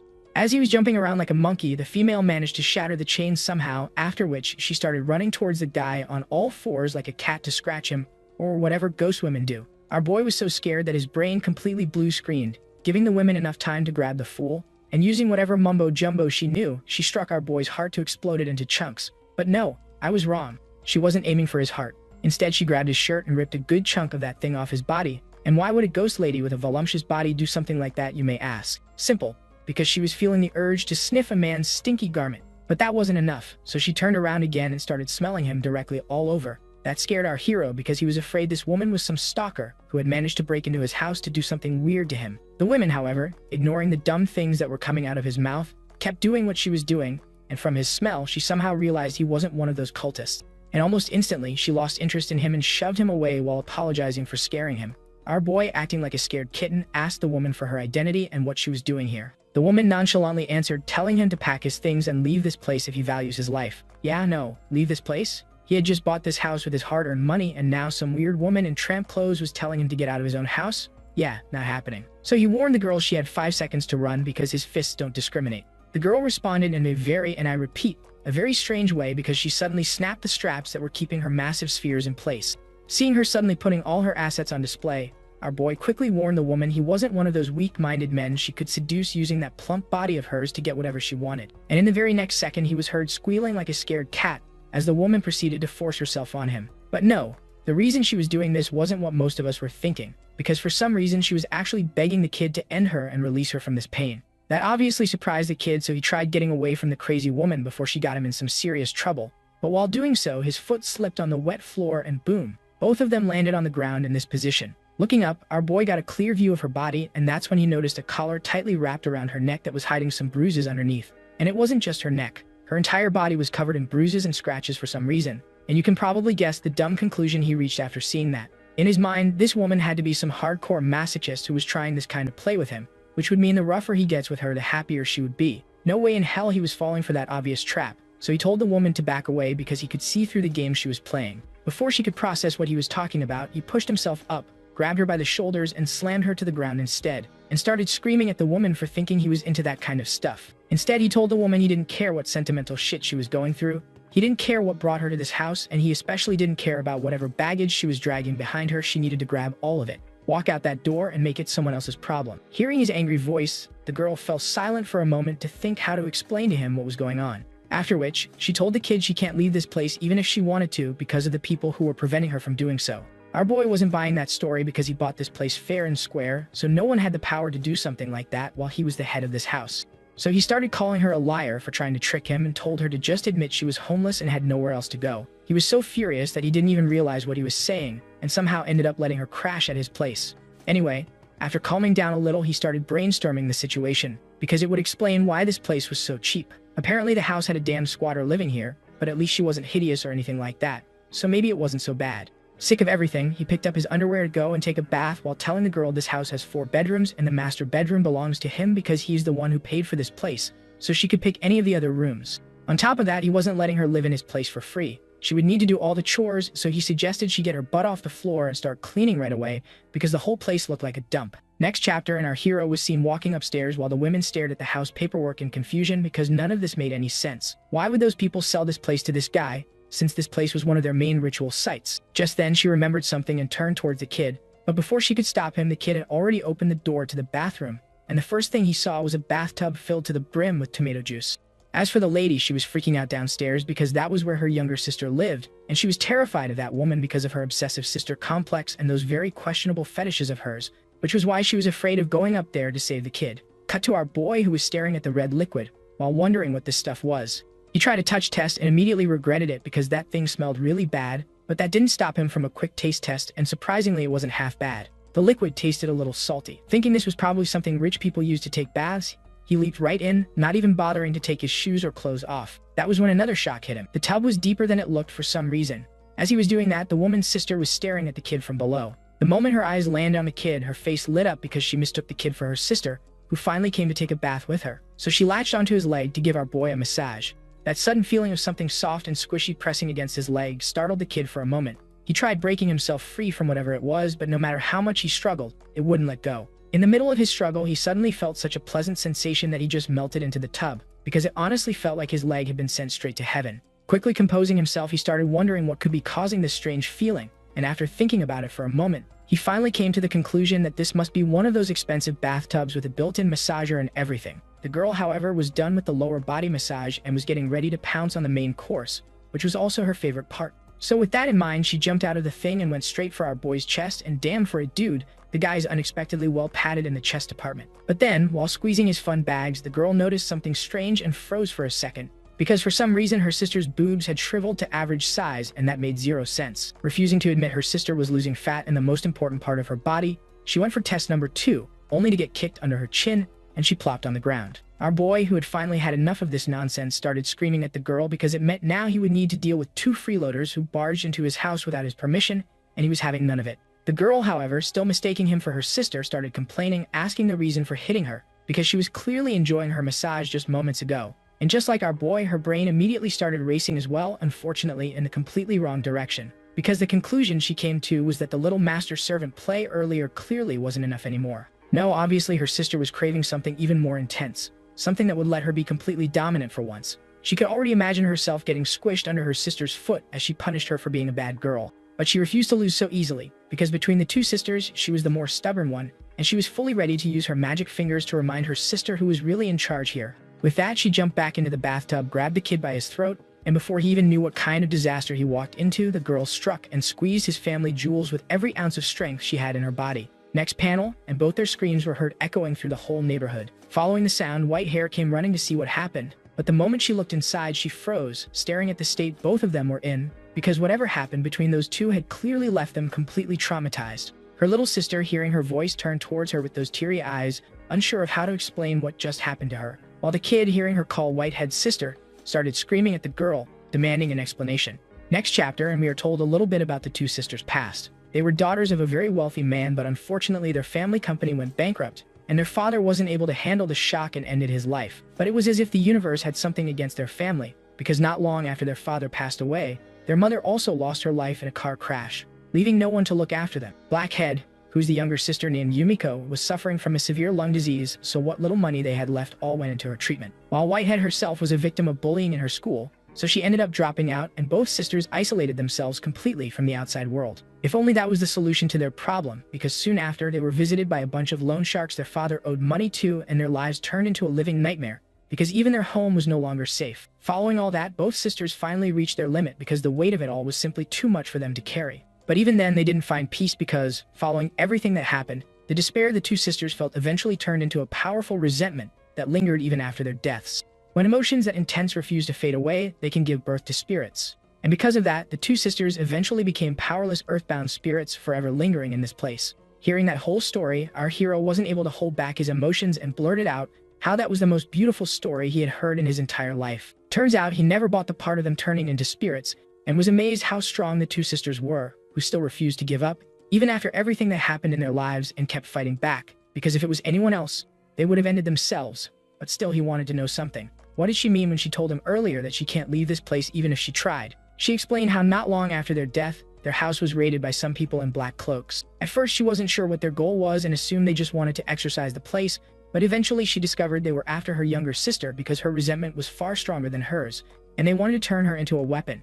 Of course she didn't let them lay a finger on her sister, but she wasn't strong enough, so in the end she ended up becoming a target of their torture. From then on, every time those people visited, they carved some kind of sigils on her whole body and kept putting her through one horrifying experiment after another, sometimes even forcing her to swallow strange potions without telling her what they would do to her body. Eventually their visits became more and more frequent, and she gradually began losing herself until she finally gave up completely. That was until he arrived, which was also the reason she tried attacking him earlier, because she mistook him for one of those people. When she was done, our hero started piecing everything together, from black cloaks to restraining her inside this place using strange talismans and forcing drugs on her body. Finally, it all made sense to him why she wasn't able to leave this place. It was because those people were using her body to test strange drugs in order to recover the money their father owed them. So they chained her up in this place to make sure she couldn't escape. He was so furious that he was ready to beat the ever-living hell out of those people with his own hands for bullying innocent little sisters. But before that, there was one more important thing he needed to take care of. So he shouted for Blackhead to stop sulking in that bathtub and bring her butt out of there, because he needed to take a shower and get some rest since he had work tomorrow. He warned the girl that if she didn't leave that place immediately, he was going to come up there, grab her by her hair, and drag her out himself. Yeah, no, the girl wasn't happy with those words, especially since she was still trying to recover from the trauma of fondling his dangly bits earlier, so she started screaming at the fool to shut his mouth and get the hell out of her face. She didn't stop there. The girl went on to unleash every insult she could think of at the poor guy for existing within her line of sight and making her life worse. Yep, that was enough to scare the kid, so he ended up apologizing to the girl and allowed her to have that place for herself. Still, he couldn't help wondering how such a cute little girl managed to have such a filthy mouth. Turning towards Whitehead, he gently patted her head and assured her that she didn't have to live in fear anymore. He promised he was going to protect both sisters and the house from those people, and if anyone ever tried to come after them again, they would pay in blood. Whitehead didn't know how she was supposed to respond to that, so she just thanked the kid for his kind words. Our boy, on the other hand, wasn't done. He made it clear he wasn't planning on doing this for free. He needed something from her as well. And since it was clear a shut-in like her wasn't cut out to go out and work for money to pay rent, she needed to pay him in some other way. Before the girl could process those words, he turned around and bolted from the place, telling her to wait because he needed to grab some tools real quick before they could begin. His words reminded her he was also a guy, and from her past experiences, she already knew what they all wanted from her, so she started preparing for what she thought he had planned. Yet while doing so, she couldn't help but feel disappointed because for a moment, she believed he was different from those people, but in the end, he also saw her as nothing more than a toy. As all that was going through her head, she saw the door opening once more, and when the fool stepped into the room, she saw a broomstick in his hand. Before she could ask what he was doing, the guy ran at her with that cheerful expression and handed the thing to the girl. Turns out all he wanted from her was to keep the house nice and tidy and cook for him while he takes care of their expenses. So in simple words, the idiot just unknowingly proposed to the girl and asked her to become his wifey. Just then his eyes landed on her chest, and seeing that the piece of string she was using as clothes had come undone, he proceeded to tie it up himself, while promising the girl he was going to buy her proper clothes later so she should stop dressing like a whore. Although Whitehead wanted to slap him silly for calling her a whore, she held back because she finally found a man who was genuinely a good person. Just then, as all those thoughts were going through her head, something started happening to her as those scriptures on her body started seeping into her mind. Cut elsewhere, and a person was seen fiddling with a voodoo doll of our Whitehead. It was that same guy who sold that house to our boy along with that freaky nun who were getting ready to initiate the second phase of their plan, and that was to use that white-haired ghost girl to take out our boy. But the nuns still had no clue how they were supposed to pull this off. After all, they weren't supposed to take out that kid, rather just make him weak enough so their master could take control over his body. Seeing how dumb his boss was, who still had no clue what they were doing even after he gave her the rundown earlier, the guy started scratching his head in frustration, but he also knew she was going to beat him to a pulp if he offended her, so he decided to explain to her what the plan was. He started by reminding the woman the main reason their master wasn't able to take over that boy's body, which was that his yang energy was way higher compared to any normal person, which was acting as a repellent for their master's power, meaning their next step would be to somehow decrease the concentration of yang energy from his body. And that is where this house comes in, which is filled to the brim with yin energy, which would act as a constant drain, slowly entering his body and eroding his yang energy from the inside out. But that wasn't all. There was also that girl from the bathtub who was constantly multiplying the amount of yin energy around the place the more she soaked herself in that red liquid, which would further accelerate the process of weakening that kid's yang energy. That is when they would move on to the next phase, which was to completely extinguish that flame. And the only way to do that was to suck it straight out of his body. That's where their trump card, the older sister, came in. They would use her to absorb all that yang energy from within that kid. Cut back to the girl who had completely lost control over her body and was now moving on her own. She warned the kid to run, because that familiar tingly sensation was coming back to her, and soon she would lose control of herself completely. Meanwhile, the fool responsible was smirking, because he had meticulously trained this woman for exactly this purpose, and branded her body with seals that harvested yang energy throughout her entire body. His plan was to use her every night to slowly drain that kid dry until he had nothing left. Honestly, if you ask me, he was doing the kid a favor. Well, anyway, he proudly told the woman that they were killing two birds with one stone by doing this, because they still hadn't been able to break the younger sister due to Whitehead constantly meddling. But with that kid's yang energy constantly leaking out of his body, just a single sniff of that energy would be enough to lure her out of that bathroom, and she would rush at the kid like a hungry animal. And with two earthbound spirits draining him dry every night, it won't take long before that kid is weak enough to turn into the perfect vessel for their master. All that explanation and planning, and all he got in return from the freaky nun was a thumbs up for doing an awesome job. Just then, as they were doing that, they heard knocking on the front door, so they got on their guard. Hearing the person's voice, they realized it was Asakawa who had come to visit the kid in the middle of the night, which made zero sense to them, because someone as beautiful as her wandering the streets alone at this hour was asking for trouble. As for the girl herself, she came to apologize to the kid about everything that happened earlier that day and how she forcibly tried to gobble his schlong, since she still had no idea what had gotten into her back then. The kid, however, wasn't answering the door, so she started getting worried, and knowing his past history of trying to commit suicide, she feared he might have done something stupid again. Terrified, she slammed her shoulder against the door to break the lock and save that stupid fool, only for the thing to swing open on its own, and she was left standing there like an idiot because she had been knocking on the thing all this time when it wasn't even locked. Hearing her voice downstairs, our boy quickly broke free from the two seductresses, but there was no way they were letting him off the hook so easily, so they wrapped their arms around him to stop him from getting out of the bed. The kid had enough, so he forcefully started pushing them off while shouting at them to have some self-respect, because they didn't even know each other well enough to be doing something like this.